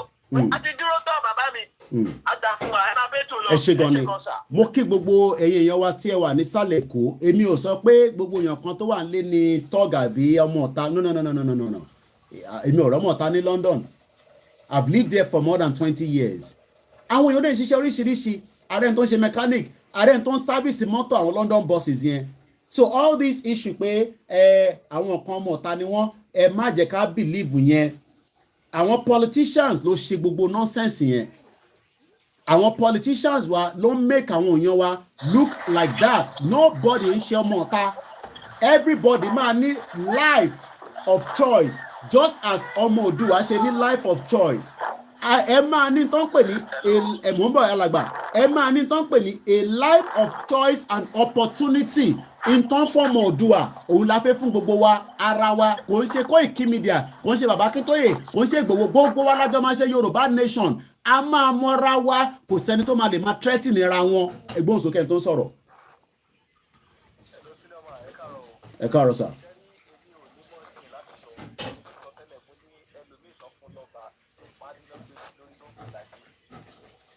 Especially bàbá tí ó dà ń gbé káwọn tọ́gì àwọn jàǹdùkú wá dàbẹ̀ ẹrú yẹn kò síbi tí jàǹdùkú ò sí o. Bọ̀ǹkan tẹ́lẹ̀ mi kàn fẹ́ sọ ni wípé ṣé ẹ rí màá tó wọ́n dà yẹn orúkọ fámìlì ìdílé ẹ fi sórí social media ẹ forúkọ ẹ náà sí ń gbẹ́ni tó history yẹ kò ní parẹ́ mẹ́. Ẹ jẹ́ kọ́ hello. À ń gbọ́ yín. Orúkọ fámìlì ìdílé ẹ̀ gangan ọba kìnnì kan ìdílé báyìí torí nǹkan tó ní kálukú ń jà fún kò ń ṣe tara ẹnìkan odidi 360 million Nigeria ni wọ́n àmì Yorùbá ni wọ́n jà fún kò ń ṣe fẹ́yàn kan Yorùbá pọ̀ jù everybody lọ so Yoruba nation is not for any one ordinary person now it's for everybody so tó àǹfààní ìbádé àwọn náà máa kágbádá ẹgbẹ́ yẹn ń kó gòdì àwọn onídọ̀tí ń kó gòdì ń kó gbogbo ẹ̀ sọ̀rọ̀ kiri ẹ̀rọ gbogbo àdúgbò wọn ṣe rí 1 kilometre to ilé ọba ẹ̀wọ̀ bó ṣe rí ẹ̀wọ̀ ilé ajá kún yìí ó fà ju ilé ọba òní odidi ọba lẹ Yorùbá ẹ forúkọ máa yẹn sí aró torúkọ ìdílé ẹ jẹ́ ká mọ̀ ìyẹn ni kókó ó dàbọ̀ sá ẹ kú ètò.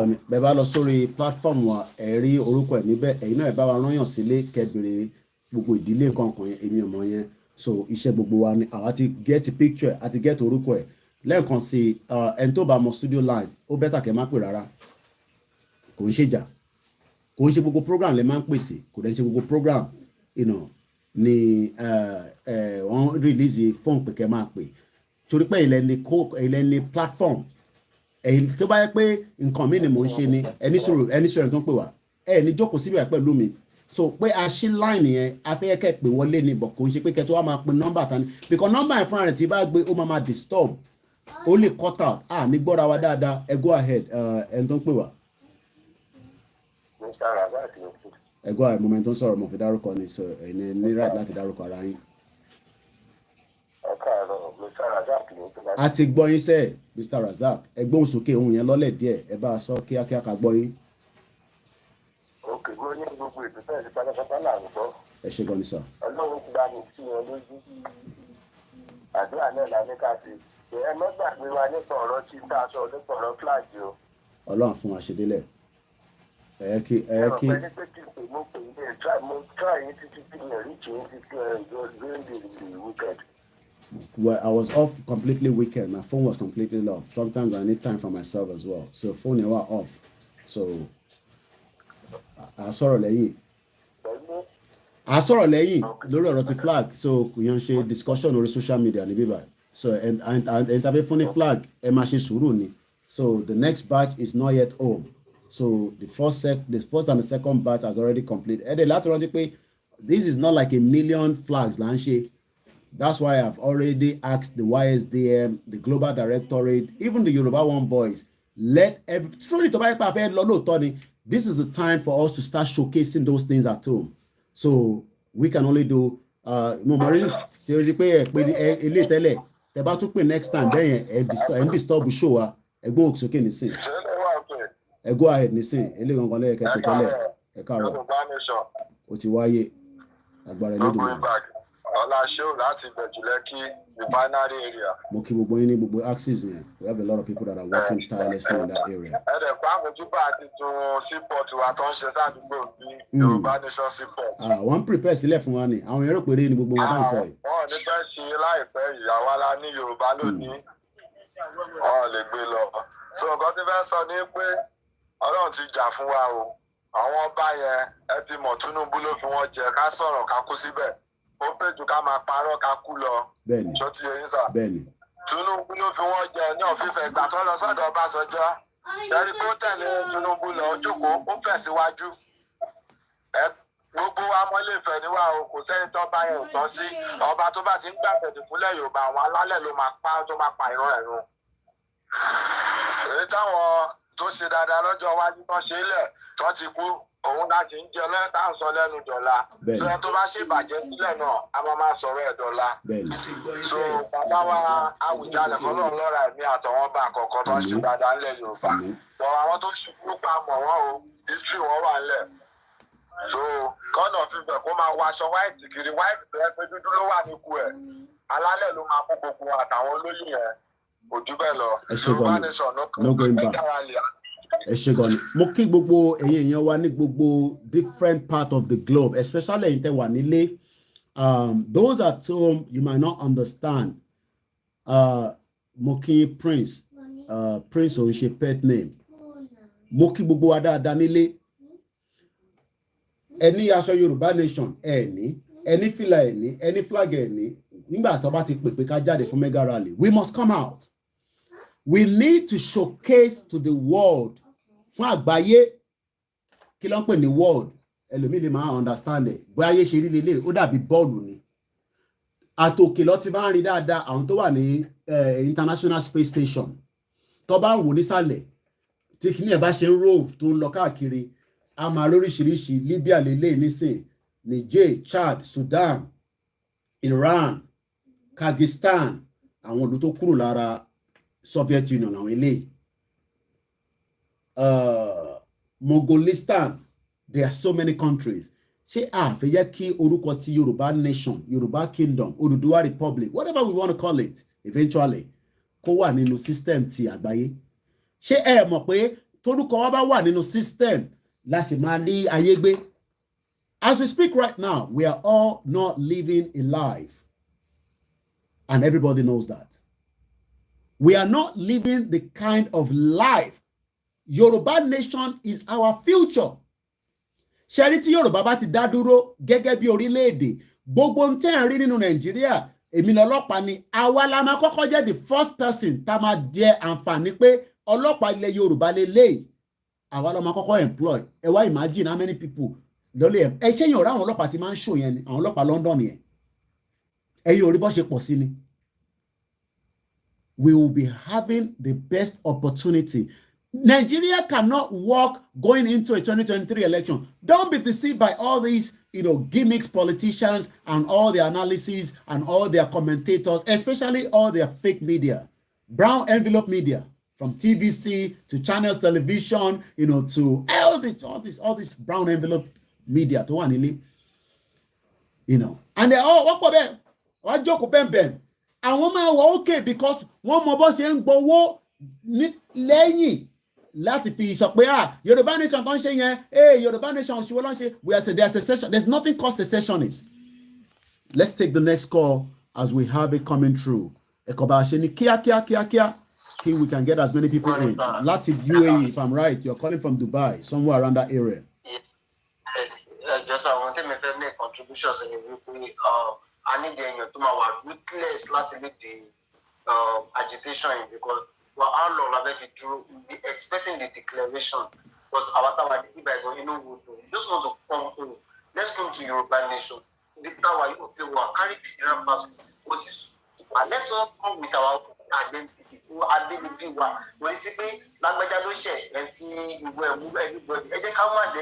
Identity wa ma tó bá jẹ́ pé Yorùbá ló ń pààyàn ló ń ṣe fraud àmọ́ pé ọmọ Yorùbá ni wọ́n ní link ẹ̀mọ́ ọmọ Nàìjíríà tó bá jẹ́ ọmọ Biafra ló ń ṣe fraud ni ló ń pààyàn níta ni àbí nínú ilé ni àmọ́ tó bá jẹ́ pé ọmọ Àrẹwà ló ń ṣe terrorist ni àbọ̀mọ Yorùbá we will know. Identification is important. Bí ṣe wà nílùú yìí fingerprint mi wà lọ́wọ́ British government. Èmi mo ní mo fẹ́ gbé ní bíbáyìí láti gbà kò mí pé criminal ni mí but tí bá commit crime ní bíbáyìí nísìn tí bá sá lọ sí Scotland wọ́n sì máa mọ̀ pé mi náà ní ẹgbẹ́ òsókè.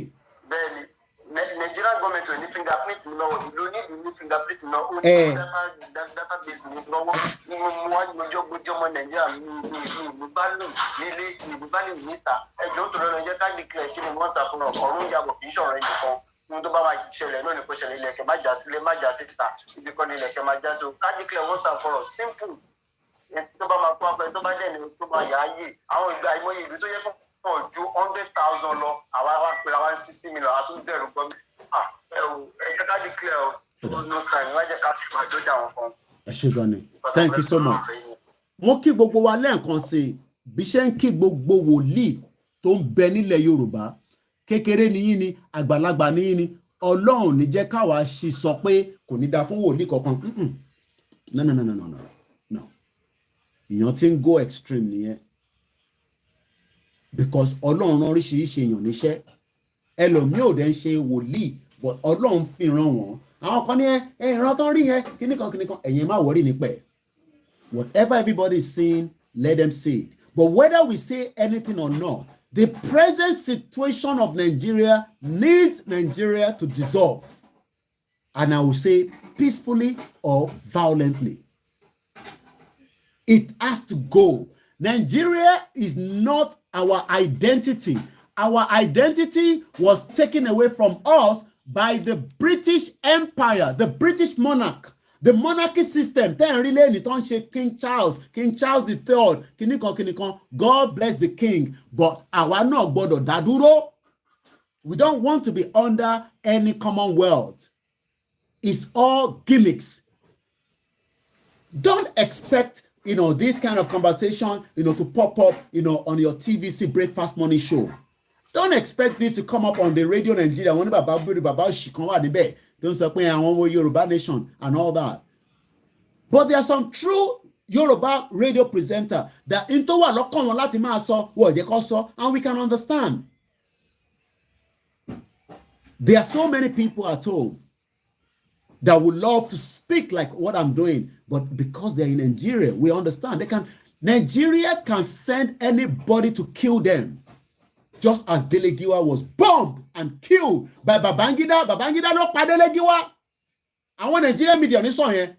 I can say it, but Babangida no pa Delegiwa. There's no doubt in my mind. Just as everybody knows that Iko Funshaw Williams, wà lọ́wọ́ Tinubu, kó jáde kó lọ sí Diogun kó búra fún pé wọ́n mọ̀ nípa Iko Funshaw Williams. Kí Ọbásanjọ́ olóṣì burúkú yẹn tó dàbí ọ̀bọ lágídó, ẹni Koiki ló sọ bẹ́ẹ̀ kò ní dá fún. Ẹni kó jáde kó náà wọ́n mọ̀ nípa ikú Uncle Bọ́lá Ìgè. Gbogbo wọn ló ní ikú ló ti pààyàn tó pọ̀. Wọ́n wá ń lọ sí ṣọ́ọ̀ṣì ìyá àdúrà, wọ́n ń ṣàdúrà. Àdúrà yóò lè gbà àtẹnusọ Olúọmọ, ẹ̀yin olórí burúkú. Àdúrà yóò lè gbà nítorí pé ẹ ti tẹ̀jẹ̀ sílẹ̀, ẹ̀jẹ̀ tẹ́ ta sílẹ̀ ti pọ̀ jù, ẹ ti gbẹ̀mí àwọn èèyàn, ẹ ti pààyàn. Evil people, ẹni kó jáde kó kó wọn lọ sí ìdí Ògún kó lọ búra gidi fún gbogbo wọn. And they pay wọ́n pẹ́ bẹ́ẹ̀ gbogbo àwọn àti Dàpọ̀ Abíọ́dún àti Senator Amosun, they are all criminals ní gbogbo wọn àti Sanwó-Olú. Ṣé Sanwó-Olú olówó mọ̀ nígbà tó fẹ́ lọ pa àwọn ọmọ ní EndSARS? Wọ́n mọ̀, gbogbo wọn ló mọ̀. So ẹ̀yin tí ẹ ń sọ pé a máa lé wọn pẹ̀lú PVC ni, you are crazy. You cannot chase anybody away with PVC. Let's divide the country and let us go our separate entity. It is not going to be the first and it will not be the last. Nigeria needs to dissolve so that we can regain and reclaim back our true identity as who we are, that the British government collapsed and keep under Nigeria, and then they crave green, white, green. Green, white, green. And some of us even have to spend 14 years just to get their resident status. Do you understand that? You are mad. As a British Commonwealth citizen, normally Nigerian respect value as a Commonwealth citizen. But it took me 14 years for them to recognize, one of a cleaner. How long have you stayed here? 14 years. Take. You go to Nigeria, you come back. You must come back because we need you here. We need your service here. Service. Oh, you don't know. You don't know. Our one say we should go. Let's talk about United Nations Declaration of the Right of the Indigenous People again this morning, which is what I'm going to be reading from this PDF. Kilo mean Injate me right. Muki Bugwe that wole make it babs. And I appreciate there's about 15 people listening on the MixLR this morning. That shows the number keeps growing. You can still call in. The line will be open if you want to add your own input, but do not call any other number. At the post number continuously. So if you don't see the number, it is pinned. If you don't know it, ask somebody. Yes, they can't keep deceiving people. You have been deceived by your lecturers. You have been deceived by all those senior advocates. Falano to eko soro. Babawa, senior advocate of Nigeria, Uncle Femi Falano. Nigeria, but they are not going to say that. They are all just going to say, Nigeria is not working now. Nigeria is not working. Okay, it's not working. Give the solution. Give the solution. Nigeria is not working. Ṣé la fẹ́ máa jẹ ni? Ẹjọ́ ló ti rò títí. Ẹ̀gbọ́n mi tún pé padà láti ìbẹ̀jú lẹ́kí lọ́rùn. Ẹ̀gbọ́n sókè. Mo ní kí n tún kún ilé yìí lórí ọ̀rọ̀ tẹ́ sọ yẹn ni. Gbogbo èèyàn tẹ́ bá ti rí papọ̀ mọ́ Tinubu apààyàn ni wọ́n. Ṣó ti yẹ yín? Ẹ bèrè ikú Dípò Dínà lóògùn state. Ṣé tó ń bọ́ àwọn kan ló tún dárúkọ yẹn? Good morning, Barbara. Pé Dípò Dínà báwo ni Ìbíkúnlá Ọmọ́sùn ṣe Dípò Dínà? Ṣé ń gbọ́? Máa yẹn ló fẹ́ wọlé nígbà tí ìbíkúnlá ọmọọsù wọlé yẹn máa yẹn ló bá wọlé dípò jìnnà lọ ń pè lóògùn tè níṣẹ́ lọ́wọ́ assassin máa yẹn wọ́n pa ni ọ̀wọ́ assassin ló pa. ìgbà tó máa pa máa yẹn wọ́n tú ọ̀wọ́ pásítọ̀ lọ́gbà pa máa yẹn wọ́n ní kó wá lọ ṣe ìwẹ̀ odò. so ìwẹ̀ odò tó wá bẹ́ẹ̀ lọ ṣe ibi tó ti lọ ṣe ìrìbọmi fún tó ti ń padà bọ̀ lọ́wọ́ assassin ẹ̀ tó pa tú ọ̀wọ́ pásítọ̀ lọ́gbà pa máa yẹn dípò jìnnà lóògùn tè wọ́n máa gbọ́ ọ̀hún ò bá wọlé. Tí ìbíkúnlá ọmọọsù ilé ìtẹ̀tí gbọ́ lè rí ẹjẹ́ ń kọ́ sílẹ̀ sódà tábà ti ń sọ̀rọ̀ dípò dínà ok ọ̀dà aṣẹ́dùmarè. So what am I trying to Eshegoni, thank you so much. Sherry, we are not saying we want a society that is not broken. The society in Nigeria as we speak right now is so broken that if we don't break away from it now, we will all suffer the consequence of it. Hello, good morning. Okay. Indigenous peoples, the United Nations Human Rights. Injani rights. I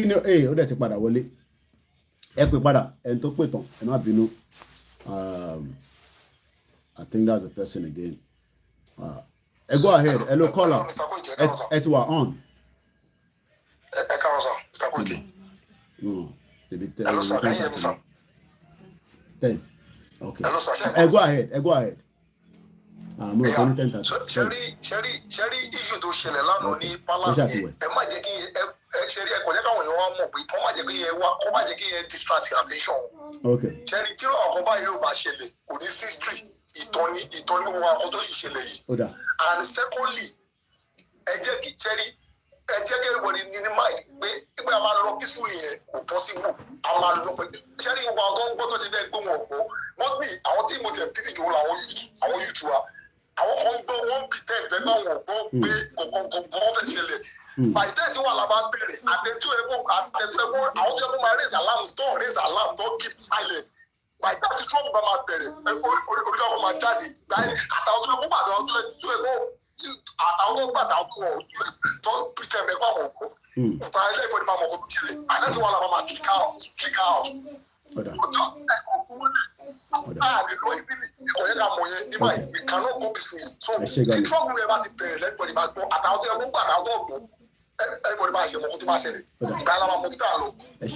Thank you so much. Thank you so much. And like I said, Emma Komoni Omodu and Lossy School. So I would take one more call after this one. Then I'm gonna stop the call and then I'll do my closing remarks. Go ahead. Láǹfààní àti bá a sọ̀rọ̀ ẹgbọ́ yín ẹ káàárọ̀ sà. Àwa ni ẹ sà. Ilẹ̀ Yorùbá dùn wá kò ní gbé ọ̀dàlẹ̀ o. Àṣẹ o. Lágbára Ọlọ́run àmàdílẹ̀ èdè gbogbo èèyàn kéèyàn tábínú obìnrin tábínú ọkùnrin lẹ́gbẹ́ ara ọkùnrin láti dáṣẹ́ tó bá ní kí ilẹ̀ Yorùbá yìí. Iṣẹ́ ọmọ Òdùwà. Jẹ́ tó rí ní ara Nàìjíríà burúkú. Tóun ò jà fún wọn tiẹ̀ tó jà fojú alẹ́ títí ẹ̀ tó wọ́n bá parapọ̀ tó bá ní pé kí ilẹ̀ Yorùbá má dúró Ọlọ́run Elédùmarè abáwa mú wọn bá palẹ̀ gbogbo ọmọlẹ́yẹ kọ̀ọ̀kan. Aṣẹ́dùmarè. Because báyọ̀ mo wo life yẹn program yẹn mo wo life lórí Koiki lórí mídíà yín náà ni títí máa yẹn fi dé tó ń sọ fún àwọn ọmọ yẹn pé kí ló ń ṣe pé báńkà tẹ́tí kókó tẹ́tí wọn kú bẹ́ẹ̀. Torí láàrin ìṣẹ́jú mẹ́wàá sì ló lọ́ máa kú. Èyí náà gbọ́dọ̀ wẹ̀ yẹn lẹ́nu fún ọ̀ṣẹ́ máa pààyàn àwọn fúnra ara wọn apààyàn ni wọ́n kò mọ̀ pé kí ni ẹ wà ní live broadcast láwọn kẹ́kọ̀ọ́ mọ̀ pé kí ni ẹ wà live broadcast láwọn yẹn kò ní sọ gbọ́dọ̀ sọ yẹn ẹ̀yin náà ẹ̀rù ìwà nígbà ọlọ́pàá yẹn gan wọ́n lo diplomacy pẹ̀lú àwọn pípù yẹn wọ́n dẹ̀ dùn àwọn gan bá náà rí àníyànsì yẹn àwọn sì tún ilẹ̀ tí wọ́n á mo kí láti dírò kó gbọdọ̀. ẹ̀wù ìwà jákujàku sọ ṣé bá àlọ́ bá lẹ̀ Yorùbá àwọn jẹgúdújẹ rárá ṣe ti rí báyẹn. ní ẹ̀bà kan jọba pé wọ́n pe àwọn ọba kan ní United Nations kan wá sáìn àwọn olóyìnbó eléyìí ò ní yọjú orí kó máa sáìn fún wa o òkú láti rí yẹn àwọn tó dá láàrin wọn a máa àtúndì dá máa rí wọn ìṣòro gbogbo ọlọ́pàá àmàdélẹ̀ yìí. Àmín. Ẹ ṣé gan ni. Thank you. Ẹ ṣé gan ni. Thank you so much. Ẹ ṣé gan ni. Mo appreciate gbogbo yín tí ẹ ń gbọ́ wa láàárọ̀ yìí. A máa láti stop calls and I think we've had enough. Not enough, but at least we balanced it. Emma Binu, because I have to end the broadcast just probably about 9 o'clock. but I wanted to quickly talk about this. Please go to ysdm.org where you can follow, send a message to them, get to know more about what they do. YSDM stands for Yoruba Self-Determination Movement. Just as we have different organizations that are working around the clock, YSDM is also one of them as well. As we always say on this platform, we believe in all the Yoruba nation groups, as long as they are not asking us to go and vote. They are not supporting politics, because Yoruba nation has nothing or no link to do with PDP, APC, or the Labour Party, or even AAC or NNPP. There are people are supporting, Kwankwaso as the Yoruba people, but you never know. When it comes to money, Yoruba people will probably get carried away with all that. Before we go, in 2007, 13th of September precisely, there was what they called a resolution that was adopted. The resolution that was adopted, Mokimbe Yamigbemileke, I just spotted you, okay, I got your message. 61, and I hope you're doing very well. 61 to 295, United Nations Declaration on the Right of the Indigenous People. So what we are doing is not a criminal offense. So that's number one. So if anybody is telling you, campaign, criminal offense, no. The Nigerian government can tell the media at home that a brown envelope to tell you that. But the media at home will not tell you that Babangida killed Delegiwa. The media at home will not tell you that Obasanjo has hand in the death of Uncle Dele and Uncle Bola Ige. The media in Nigeria will not tell you that Tinubu has a hand in the death of Funsho Williams. The media at home will not tell you that your Senator Amosun, that man that put Filagogoro, his children and the children of Abike Dabiri, they are here in London, enjoying life. They marry each other, they're here, just as me, I'm here as well. They are here, I know. It be by long way, because when they gave birth, King Kofuni Int Kekere, Colin Fonuke, Uncle Dapo Williams, he wanted to invite me to come down to that ceremony. When we Koiki Media, no, I won't Koiki Media, because one more. So, so all these 419 people, they're all here. They have children, Dagenham, Central London. There are some of their friends that knows them. They don't want to turn them on. So, I don't have issues with the children and the Baba won only ni Baba yin. Panyo ni Baba yin, panyo o ti meje. Panyo. So 61 to 295, United Nations Declaration on the Right of the Indigenous People. Omonile niwa, awala ni lewa. Lọ́jà fún ilẹ̀ Haúsá, àrẹ̀jà fúnlẹ̀ Ìgbò. Ilẹ̀ tá ń jà fún ilẹ̀ wa ni. Àbí mo lè jà fúnlẹ̀ Britain. Britain ló wá dá wàhálà sí wa lọ́rùn, monarchy system. The monarchy system. Bẹ́ẹ̀ni wọ́n kọ́ wọ́n níbà ìyá mi ọmọlára. You might talk to my Williams or for me. There's so many things the man shared with me. I think Mr. Koiki. Everyone like me gone. Even though he's also an APC man, but he just loved me so much, and I had a general one, but he takes care of me. He's a very nice guy, and he's well known within the Nigerian community here in UK. Colomba from Okewon. And all me de Akoko nílùú Ṣẹ̀wárọ̀ Ọbásanjọ́ yẹn ó tún pa ṣẹ́gẹ́ àwọn ọmọ OPC bàbá burúkú òṣì yẹn ó wá lọ ṣọ́ọ̀ṣì ìyá àdúrà àwọn ẹgbẹ́ ẹ̀rí ẹ̀tẹ̀ bá pa bí pẹ̀lú orí ẹ̀ pàlàsà yẹn agbé Bible dání. Let the children of Israelite go. Tálẹ̀ ń parọ́ fún ẹ̀yin tẹ́ ti báyé jẹ́ ti balẹ̀ jẹ́ ti bọ̀rún jẹ́. Gbogbo yín làṣírí yín máa tú látòkè délẹ̀. Gbogbo ń tẹ́ dì láti bí 30-40 years ago. Ọlọ́run á lọ wú jáde. Gbogbo yín pátápátá gbogbo ẹ̀yin tẹ́ ti báyé jẹ́ àti Bọ̀dé George. Gbogbo wọn pátápátá. They are lórí burúkú ní gbogbo wọn. Àpàdé Bọ̀dé George níjọ́ kan lórí express mi àti bá mi àtàn padà lọ nínú traffic kan. Lórí burúkú ní gbogbo wọn. If you are waiting for all this shit and the new era politician, olòṣì ní gbogbo wọn pátápátá, olòṣì. There are few of them, lọ́gbádùn nù wọn. There are few chinchini. Ọ̀pọ̀ bẹ́ẹ̀, àwọn olòṣì. Wọ́n ní ká lọ máa keep wọn Nàìjíríà. Ìbáwọn kan náà, ìbẹ́yìn kan náà ń bá wọn ralé sí London, ralé sí America, ralé sí abroad. Kí wọn náà bá lè rí change kékeré gbà. Ìwọ tó bá ti ń ṣe bẹ́ẹ̀, tó bá ti lọ lé báyìí, tó fẹ́ lọ ṣe party báyìí, ò ní padà wá mọ́. nígbà tá a bá ń sọ pé ká lọ torí pé nǹkan tẹ̀yìn ń jẹ lára wọn kí lẹ̀ ń jẹ yẹn náà a ní tá a bá dá dúró àlàáfíà a lè expand gbogbo àwọn businesses kékèké tẹ̀ ń ṣe nínú woro Peckham woro Dustin tẹ̀ ń ro àmàlà tẹ̀ ń ṣe kínní a lè lọ expand sílé à fún àwọn tó máa ṣe franchise ta ló sọ pé ọmọ Yorùbá náà lè ṣe business kọ́ di franchise kọ́ máa ta franchise yẹn lágbàáyé ṣé McDonald's nìkan ló wá mọ̀ ṣe kí ló ń ṣe ní McDonald's kí ló ń ṣe ní KFC àpọ́nlé ni málà táwa náà bá dá dúró dáadáa èyí tẹ̀ ń ta túwó ní Peckham yẹn lọ́lẹ̀ lọ set up properly dáadáa ta franchise fáwọn èèyàn ní láti jókòó sí bíbá ta franchise mo kọjá lára Venice ní ìjọ Saturday Venice yẹn àwọn ọmọ Asia ló ní gbogbo African food làwọn yẹn ti ajak mọ́ wa lọ́wọ́ àwọn jókòó sí bíbá àwọn jeans and trousers àwọn London tó bá ti wá ní mọ́tò kékeré kan tó fi ràn a máa gbọ́ bùgá o a máa sẹ̀rí nínú mọ́tò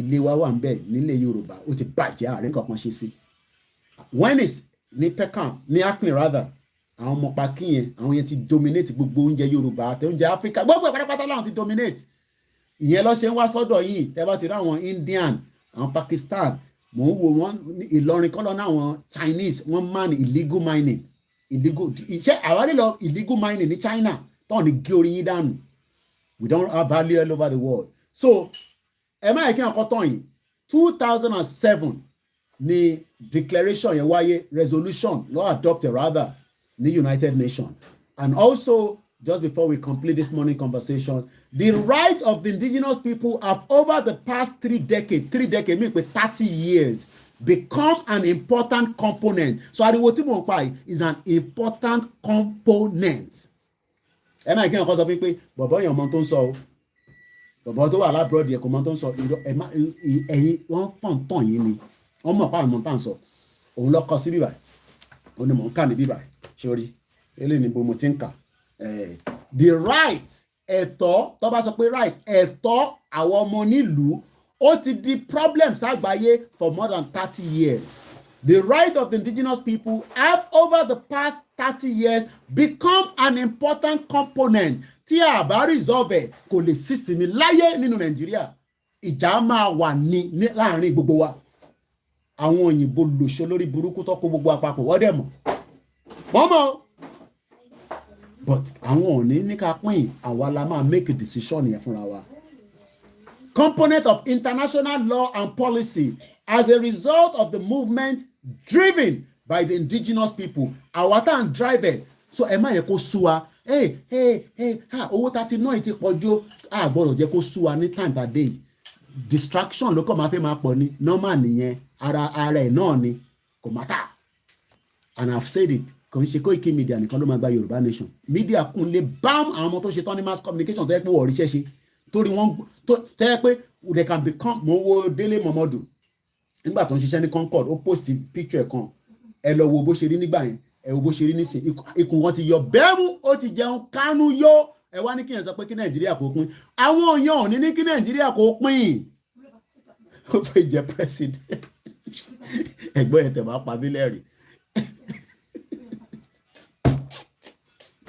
Bob D ẹgbọ́n mi dáadáa lè jẹ president ó mọ̀ pé àwọn lè jẹ president ìbò ìbò lè dálé máa fún ní tíkẹ́ẹ̀tì ó mọ̀ gbogbo àwọn yẹn ìnà ọkàn network ni gbogbo tó ń ṣe yẹn ìtẹ́mi náà lè ṣe làwọn ṣe yẹn networking ló ń pè ká connect èmi náà ti connect pẹ̀lú gbogbo wọn náà làwọn náà ti connect títí kan kò center connect pẹ̀ mo sọ fún yín pé tó bá yẹ pé mo fẹ́ wọnú Aso Rock ni pẹ̀lú Uncle Dàpọ̀ Abíọ́dún báwo Uncle Dàpọ̀ Williams kọ́nà bá fọ̀run kẹ́ wọn mo ní bàbá full access but in tí mò ń sọ ó ń contradict so tẹ́mi ṣe ń sọ̀rọ̀ ẹ̀gbọ́n ẹ̀ ní Koiki ẹ̀mọ́ tẹ́gbọ́n sọ ó ní wọn kì í bá gọ́ọ̀mẹ̀ntì jà so tó bá ń bá gọ́ọ̀mẹ̀ntì jà kí n darapọ̀ mọ́ wọn bẹ́gbọ́n ṣe like mi tó in tó ń fa wàhálà ẹ̀mí àti wọn nìkan nìyẹn Koiki máa tọ́jú mí díẹ̀ dáadáa ẹ̀gbọ́n fi yẹn sílẹ̀ tí bá fi wọnú Aso Rock tẹ́ ń wọ̀ yẹn tí Buhari bá ń bọ̀ London ẹ̀gbọ́n ẹ̀ máa APC wọ́n jà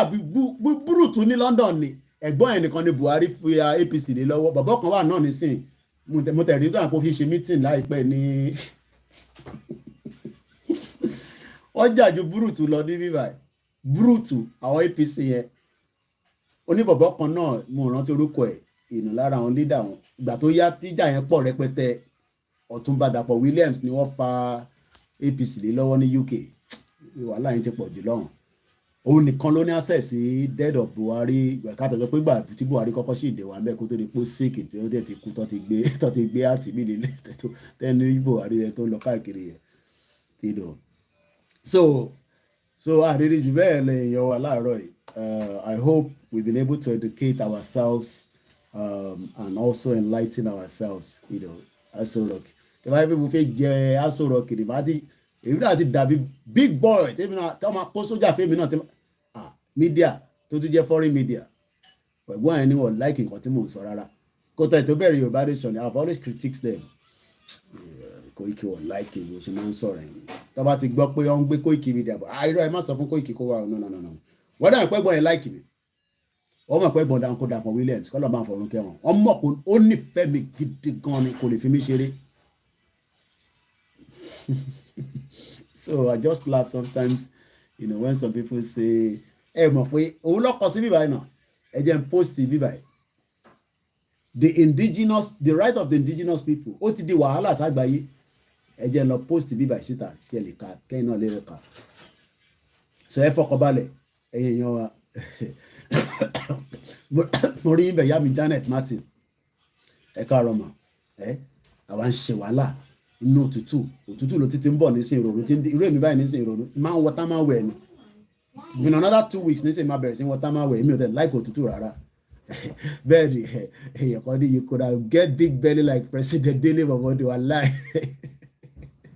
when I saw the picture when he was working in àìmọye àwọn mídíà tó wà nílé ẹ̀rù pàwọ́ mídíà táwọn pariwo Yorùbá nation nìkan la fẹ́ ṣe Yorùbá nation ni àwọn èèyàn kúnlé bám wọ́n dúró bám Dele Momodu just a laugh each time I see the guy connection lòun kàn ń wá káàkiri ni networking náà pè network níbẹ̀ yẹn network ní and sometimes networking gives you a lot of things gives you a lot of things access free visa free ticket gbogbo àwọn tẹ́yìn lọ tó ń bọ̀ yẹn wọ́n ra ticket ni ìtọ́ pọ̀ jù mẹ́lọ̀ ń rà adé ṣe video and you think he's gonna tell you you should break away ibi tó ti ń jẹ mọ́là ìbí kan ló ń wẹ̀fà jẹ́ lánàá kì má dárúkọ nígbà tí yẹn jẹun tó yó tán ó ń wẹ̀fà já pẹ̀lú owó Nigeria crude oil wẹ̀fà já let me bath for my baby first swimming my baby are swimming ọmọ jẹ́ máa lọ ọmọdé wa láti law school àlọ́mọ tó ń law school àwọn ọmọ tí wọ́n ń ta wóróbo ní London so mo kí gbogbo yín ní Hackney mo kí ní Dustin mo kí ní Wales ní England gbogbo ẹni tẹ́ra flag ẹrù ilé lè a máa tún lọ post láàárọ̀ ẹ jẹ́ make sure pé kò show address ẹ tó bá ti rà ẹ kàn sí mi ṣẹlẹ̀ ògbélé nísìn ń lọ sí posting lọ post ẹ láàárọ̀ gbogbo ẹni tí ẹ ń retí flag nílé ẹ ṣe sùúrù batch mi kan ó kù ó sì wà lórí ìrìn àjò ó máa délé ó kù díẹ̀ ni tó bá ti délé ẹ túbọ̀ máa support ẹ̀yin tó ń rẹ́ kọ́ máa mo tẹ̀ ka ìyọ̀kan ní wọ́n máa support Koiki Media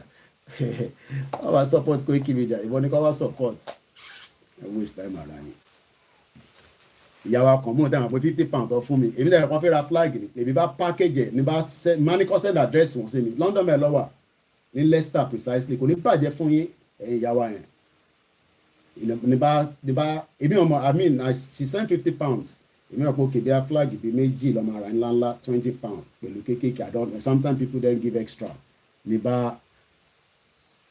rally ń bọ̀ ní California lẹ̀ sọ fún mi tátátá ariwo máa pọ̀ rẹpẹtẹ rally ń bọ̀ ní United Nations wọ́n ṣe ń padà bọ̀ later ilé quick money section ni rally la máa pariwo jù gbogbo ẹ̀yin tẹ́ fẹ́ lọ sí United Nations ẹ lọ raṣọ máa pè dáadé Sami àwọn máa sùn nísìn láti wọ́n máa ṣe program lẹ́yìn ìgbà tó ọmọ Oòduà bá ti dé láti school a ṣe program míì tá máa pariwo lórí rally gbogbo rally karapata rally ń bọ̀ náà ní wíìkì ní ilẹ̀ Yorùbá ẹ ṣe gan ẹ send flyer sí mi tẹ́ bá ti ṣe flyer ẹ̀yin ti California yẹn pé gbogbo iná ni platform tá ti máa gbọ́ lélẹ̀ pẹ̀lú gbogbo platform tó kú mo kí èyí dára mo kí tẹ́ni mo kí gbẹ̀du mo kí bàbá èkìtì mo kí ọmọlúkà mo kí mass burial mo kí sáyid ọmọ bọ̀tà mo kí kásmọ̀ gbogbo ni mo bá sọ̀rọ̀ lánàá kí ló pa ilé rí yàwá Janet Martin kí ni mo sọ tó pa ilé rí tẹ́rẹ̀ rí tó tó yìí so ẹ fọkàn balẹ̀ èèyàn wa wọ́n kàn máa dún wòrò ni lèmi bá ní kí ìyá ẹ̀ bá mi send address wọn ní bá package flag ní bá send normally tí bá dẹ̀ máa send flag sí àwọn èèyàn bẹ́ẹ̀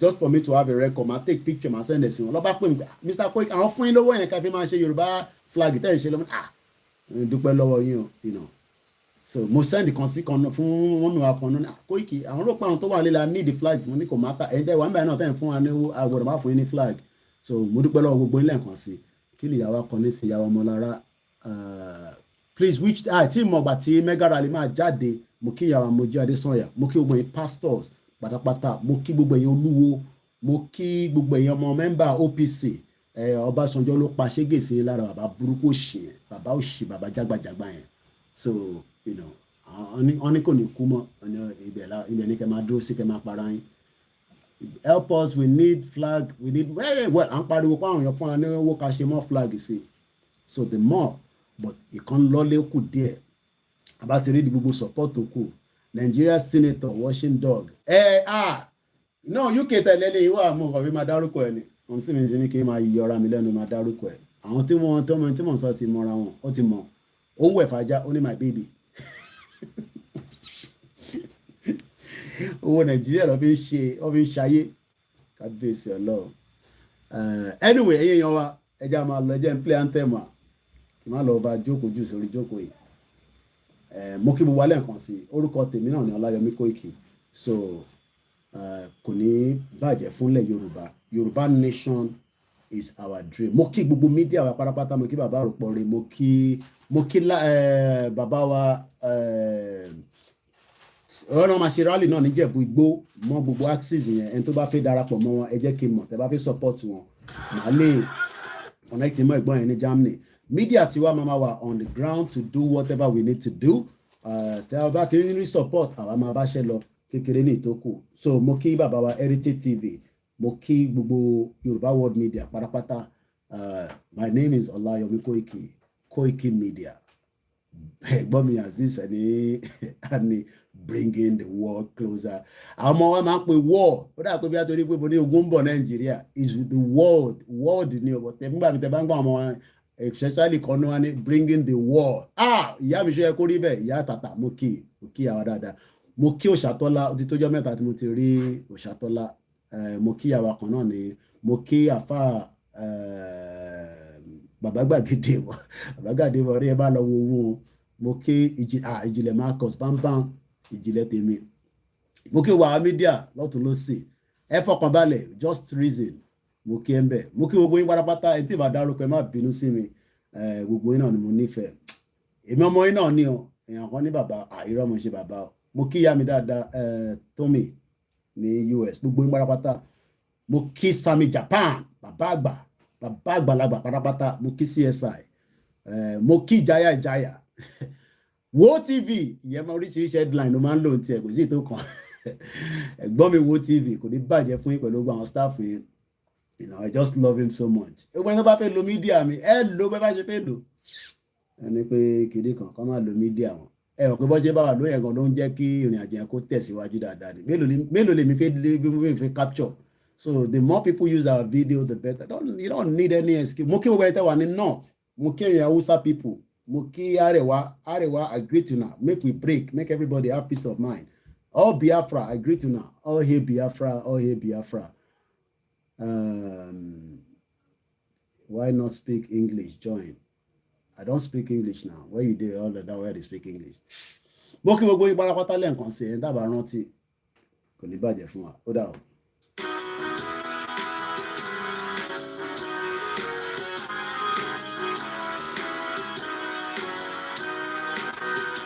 Iṣẹ́ wa fúnlẹ̀ wa orílẹ̀-èdè wa kàgbéga